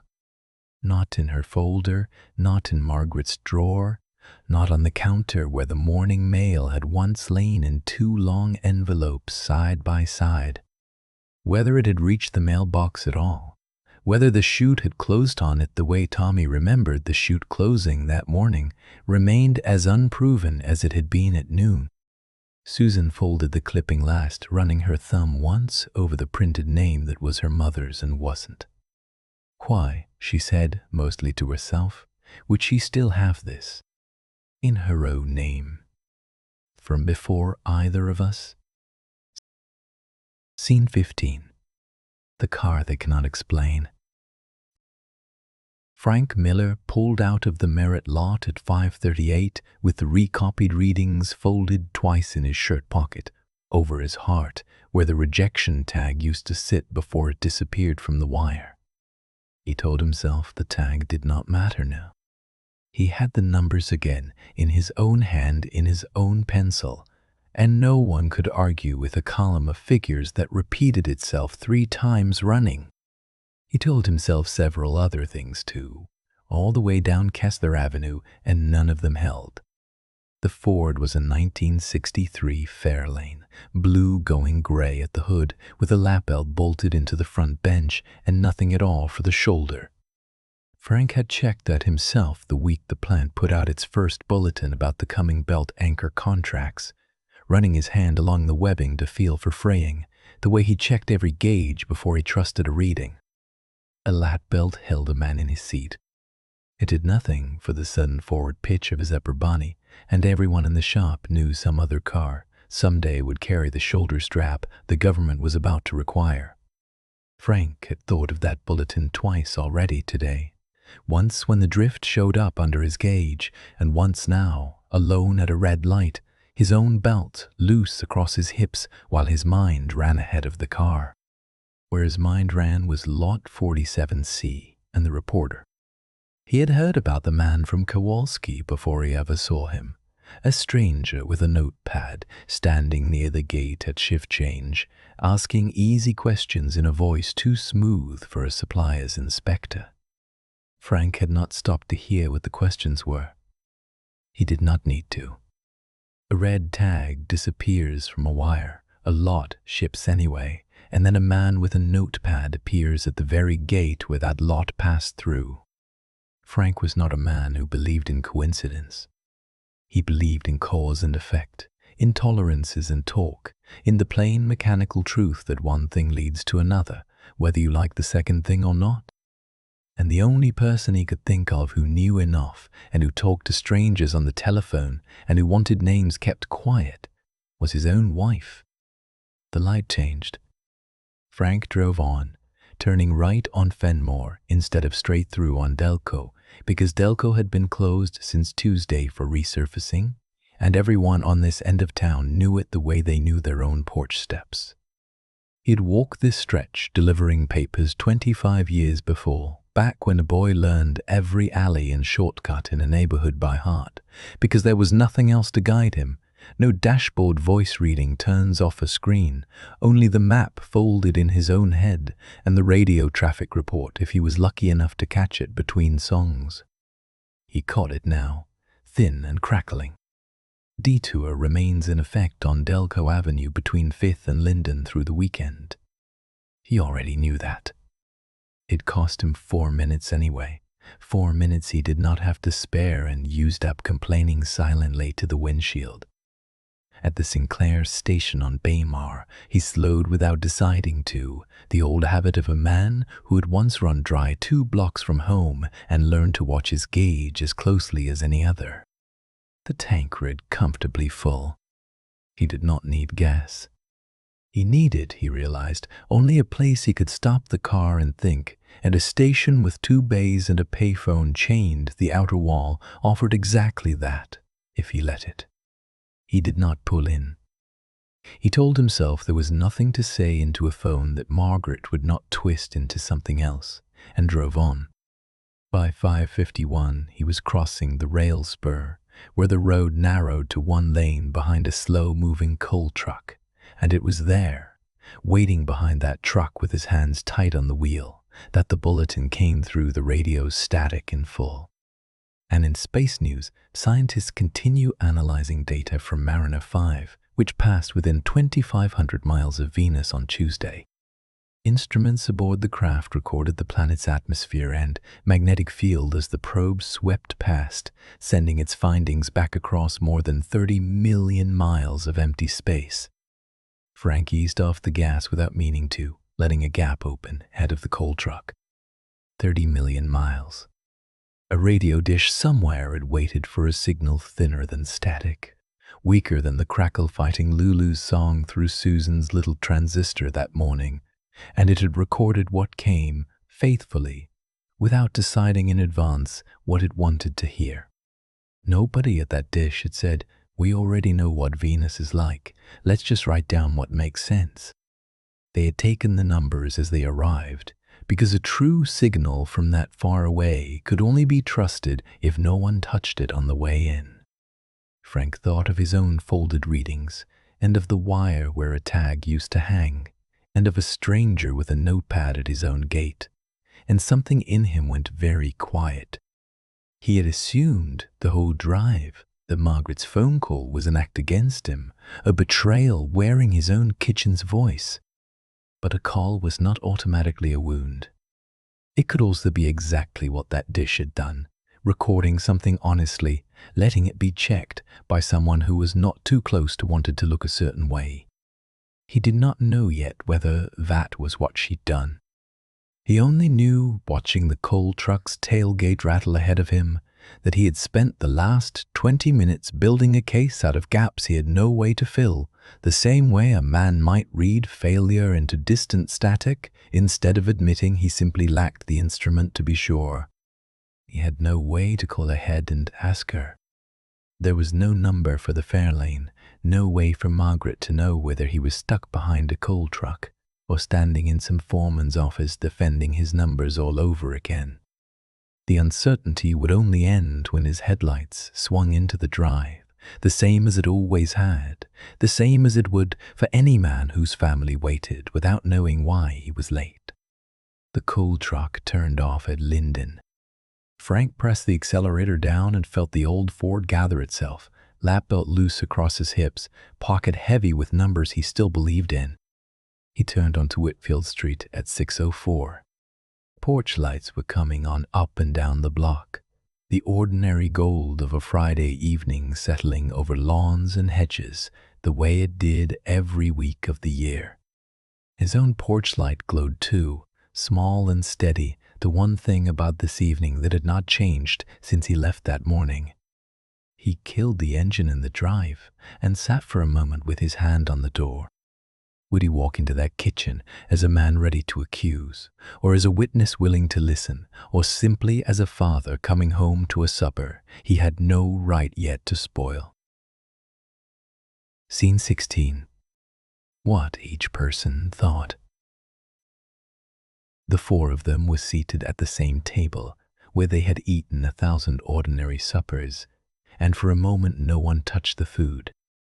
Margaret had set out the pot roast in its oval dish, the mashed potatoes in the white bowl with the chipped rim, and the green beans in a smaller bowl beside it, because that was how she always served a meal in this house, one table, one set of serving pieces passed hand to hand, so that whatever else happened, everyone had to sit close enough to reach the same food. Tonight that closeness did not feel like comfort. It felt like a net drawn tight around four people who could not look at one another. Frank still wore his work shirt. The red tag was gone from his pocket, but the crease where it had rested remained, a paler stripe against the faded cotton. Susan had brought the folder to the table, which she never did, and set it beside her plate, where the pale blue carbon showed at the edge like a warning. "I want to know," Susan said, "why my original went missing and yours went into the phone." She looked at her mother when she said it, and the accusation landed exactly where she aimed it. Margaret set down the serving spoon. "Say what you mean, Susan." "I mean you took my envelope out of that folder, and I mean you called someone and told them to keep a girl's name out of it, and I don't know which girl you meant, but I know it sounded like me." Frank's jaw tightened.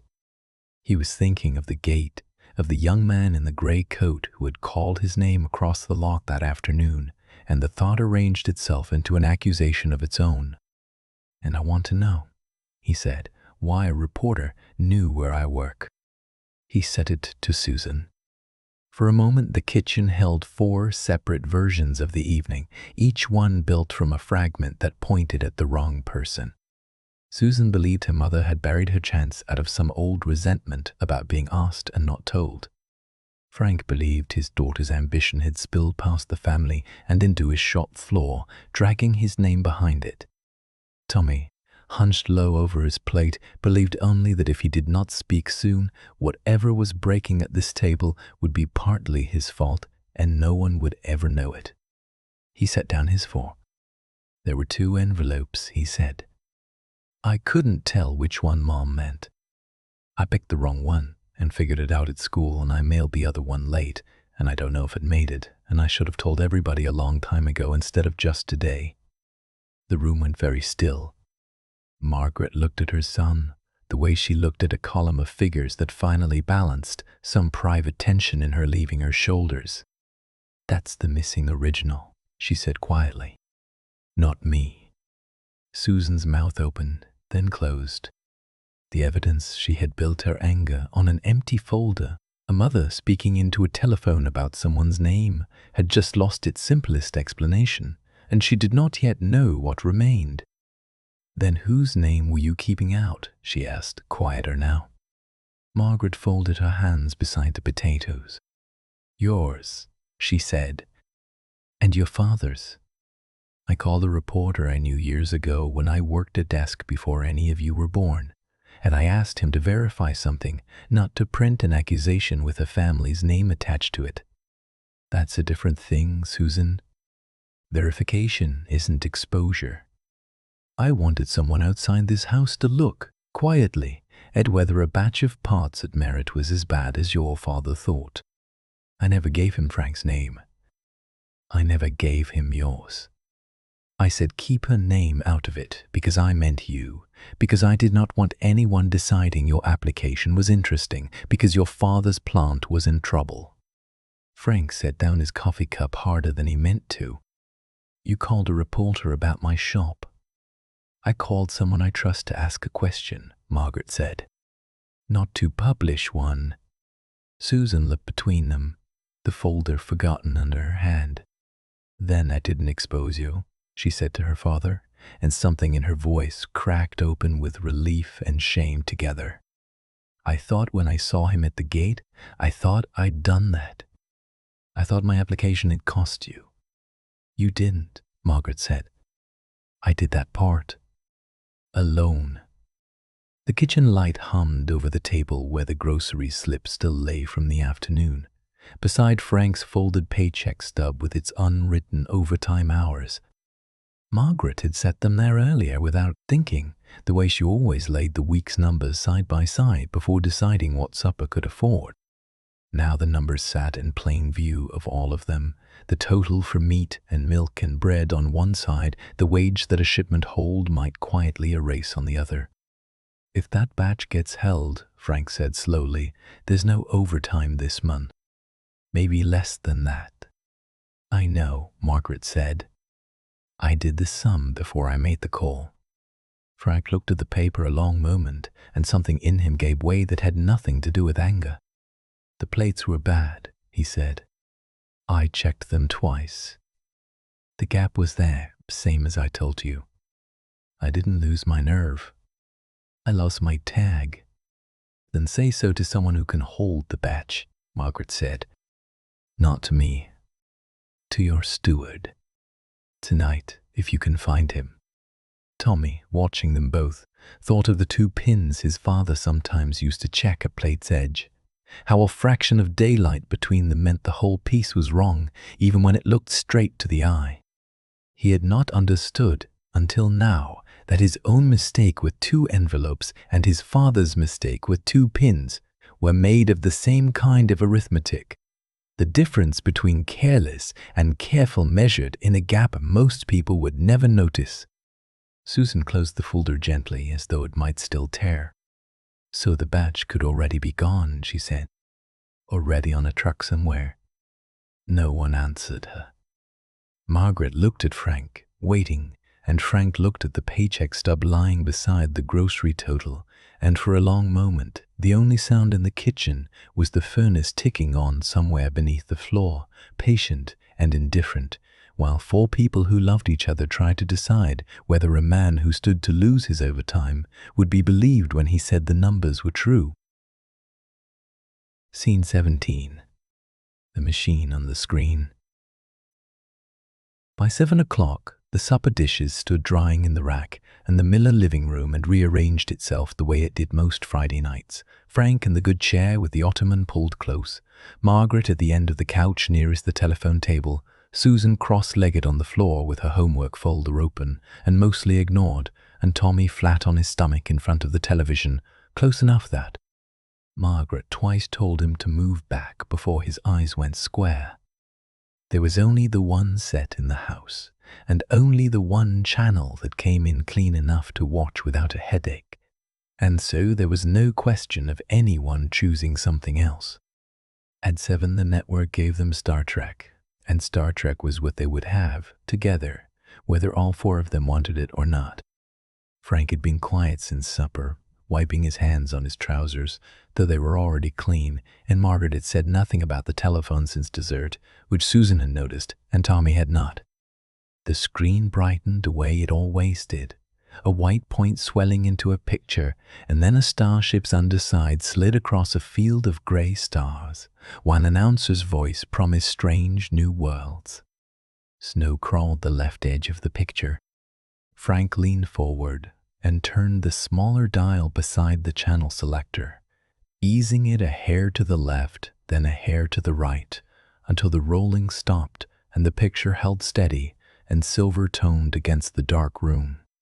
Their set showed no color at all, only shades of gray built from a beam sweeping 525 lines, 30 times each second, faster than the eye could catch it happening, so that the shapes on the glass seemed to simply exist rather than assemble themselves. A neighbor 2 streets over had a color set, and Tommy had gone to see it once and come home unimpressed, telling Margaret the people looked like they'd been colored in by somebody's little sister. Tonight's episode opened with wreckage. A starship torn open, its crew gone, and a planet-killing machine drifting through what was left of a solar system, boring through worlds it seemed built only to destroy. Tommy watched with his chin propped on both fists.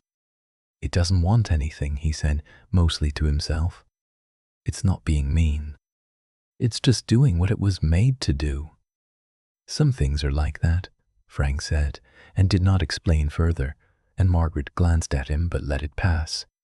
Tommy thought of the radio program he'd half heard that week. A man's voice describing a Soviet probe that had reached Venus and an American one that had swept past it only a day apart. Real machines built by real people and sent toward a real planet nobody could stand on, sending back numbers nobody could argue with. He liked that better than the show.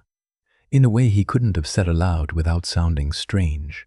The planet killer on the screen was pretend, built by writers, but somewhere out past the ionosphere there were actual machines doing actual measuring, right now, while his family sat in the dark arguing with the television. "Susan," he whispered, "did you hear about the Venus thing?" "Shh," Susan said, not unkindly, her eyes on the screen where the starship captain was arguing that the machine could not simply be outrun.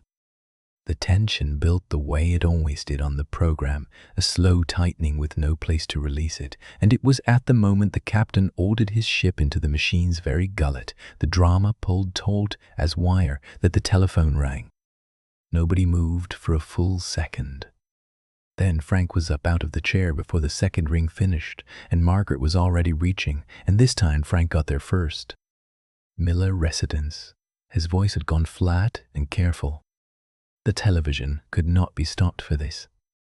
There was no way to freeze the beam or hold the frame. The machine on the screen kept boring forward. The crew kept shouting orders. The story simply continued running whether anyone in the room was watching it or not, indifferent to what was happening 18 inches away at the end of a coiled cord. "Yes," Frank said.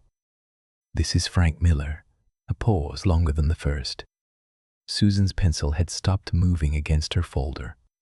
Margaret sat very still, her hands folded in her lap in a way Tommy had learned, over the course of one long day, to recognize as its own kind of shouting.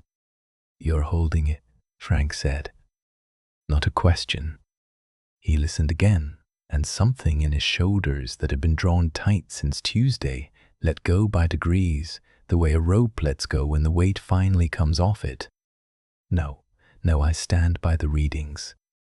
I copied them again this afternoon, same numbers as Tuesday night. The drift's real." On the screen, the starship shuddered through some crisis of its own, silver light and shadow washing across Tommy's upturned face, but he had stopped watching it. "Remeasurement," Frank said. "Full lot, not a sample." "That's fair." Another pause. "And nobody's, no names go anywhere." "Not mine, not..." He glanced briefly at Susan, then away. "Not anybody's, until it's checked." He said a few more short things, mostly agreement, and then set the receiver back in its cradle with a care that seemed larger than the motion required. Nobody spoke. In the screen, the planet killer met whatever end the writers had built for it, and the picture cut to a shot of stars. "That was the steward," Frank said finally, to the room in general. "Lot 47C is held. Full remeasurement, starting Monday." He rubbed the back of his neck. "It's not a finding against anybody. Not yet. It's just numbers going back through the gauge, done proper this time by more than one man. So nobody's in trouble," Tommy said.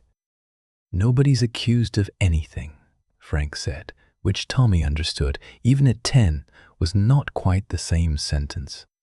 It just gets checked before it ships. That's all it ever needed to be. He looked at Margaret for a moment, and something passed between them that had no words attached to it yet. Something that might have been thanks or might have been the beginning of a different kind of conversation, saved for later after the children were asleep. Margaret only nodded once and reached over to turn up the sound because the program was returning from its break and there was still nearly half an hour left to it, and the evening, having survived its one true fright, seemed to settle back into its ordinary shape.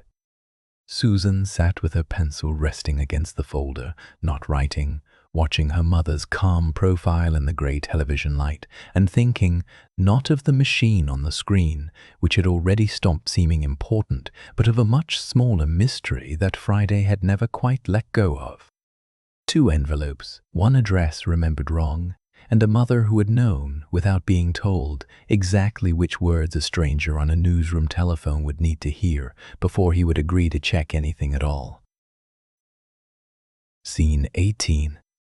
The Name Beneath the Fold. By 9 o'clock, the kitchen had gone quiet, the way a room goes quiet after a long argument that has finally run out of blame to spend.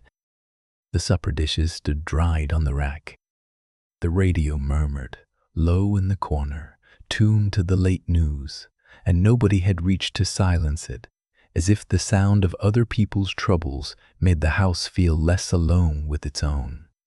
Tommy sat at the table with his lunchbox in front of him, latch open, the inside smelling faintly of wax paper and metal.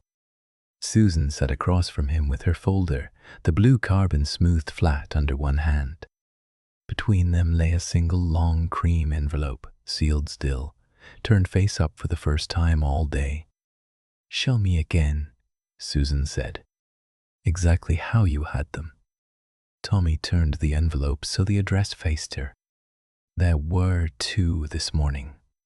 One was under my vacuum bottle like Mom said. This one I didn't even know was there till lunch.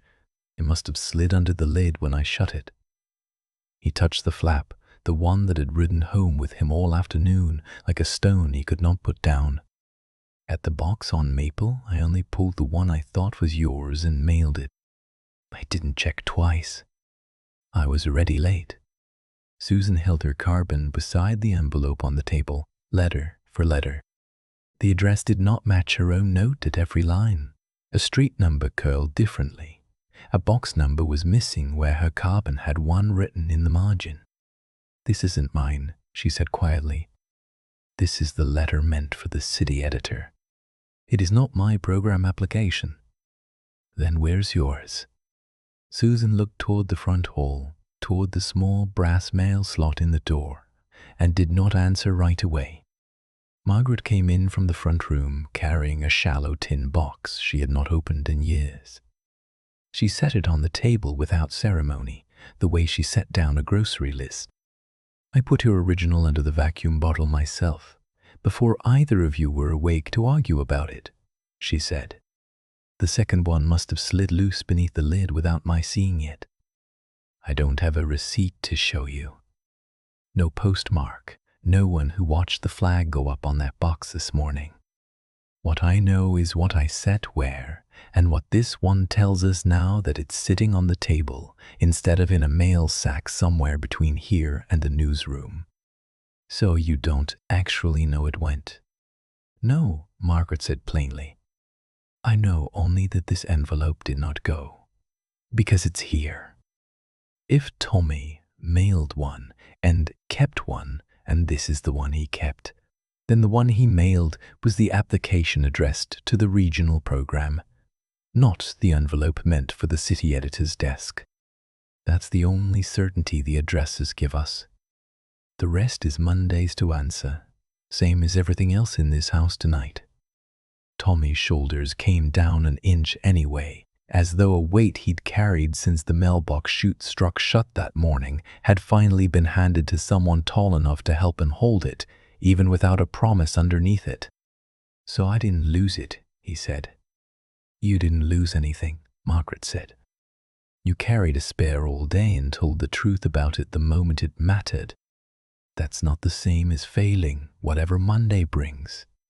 Susan turned the tin box toward her. Inside lay a single newspaper clipping, brittle at the fold, the paper gone, the soft brown of old cellophane tape. A small headline ran across it, a woman's byline, a column about ration book arithmetic and Tuesday suppers, filed under a page heading that read, in tidy serif type, "For the home." You wrote this before you were born, before your father and I were married 2 years. Margaret's mouth curved, not quite a smile. I was a copy clerk first. Filed other people's stories, learned where the phones were, learned who answered them at which hour. They let me have the women's page for 11 months because that was the page they thought a girl belonged on. I learned enough in that time to know exactly which desk to call today and exactly how to ask for a fact checked without asking for a favor. That's why you knew what to say on the phone. That's why I knew what not to say. Margaret folded her hands over the clipping. I watched what ambition cost, Susan. I watched it get filed under home instead of news and called generous instead of unfair. When I saw that envelope, when I heard what you meant to become, I was afraid for you before I was ever short with you. That fear looked like control. I own that it did. Susan touched the clipping's brittle edge. You could have told me this on Tuesday. I could have told you many things on many days, Margaret said. I chose to act first and explain after, the way I always have. I'm not certain that was right. I'm certain it was familiar. From the hallway, Frank came in with his own paper in hand, not a clipping, but a single ruled sheet, his readings recopied twice over in a steadier hand than the shift had left him. Union confirmed it an hour ago, he said, setting it beside the tin box. Lots held for remeasurement Monday. Not scrapped. Not cleared either. Held. He looked at Margaret for a long moment. That's not the plant catching itself. That's you making a call nobody asked you to make. I know what it may cost us. I know it too, Frank said, and did not finish the sentence, because some sentences are better left to sit between two people who already understand them.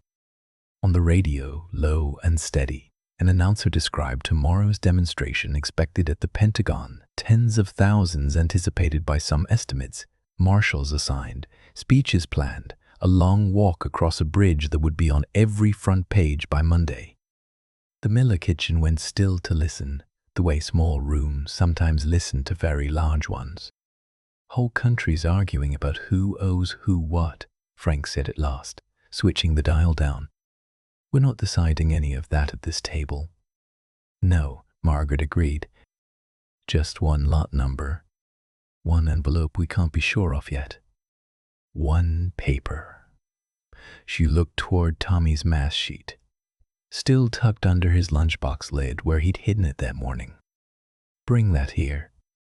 Tommy set it on the table, the red marks visible under the lamp.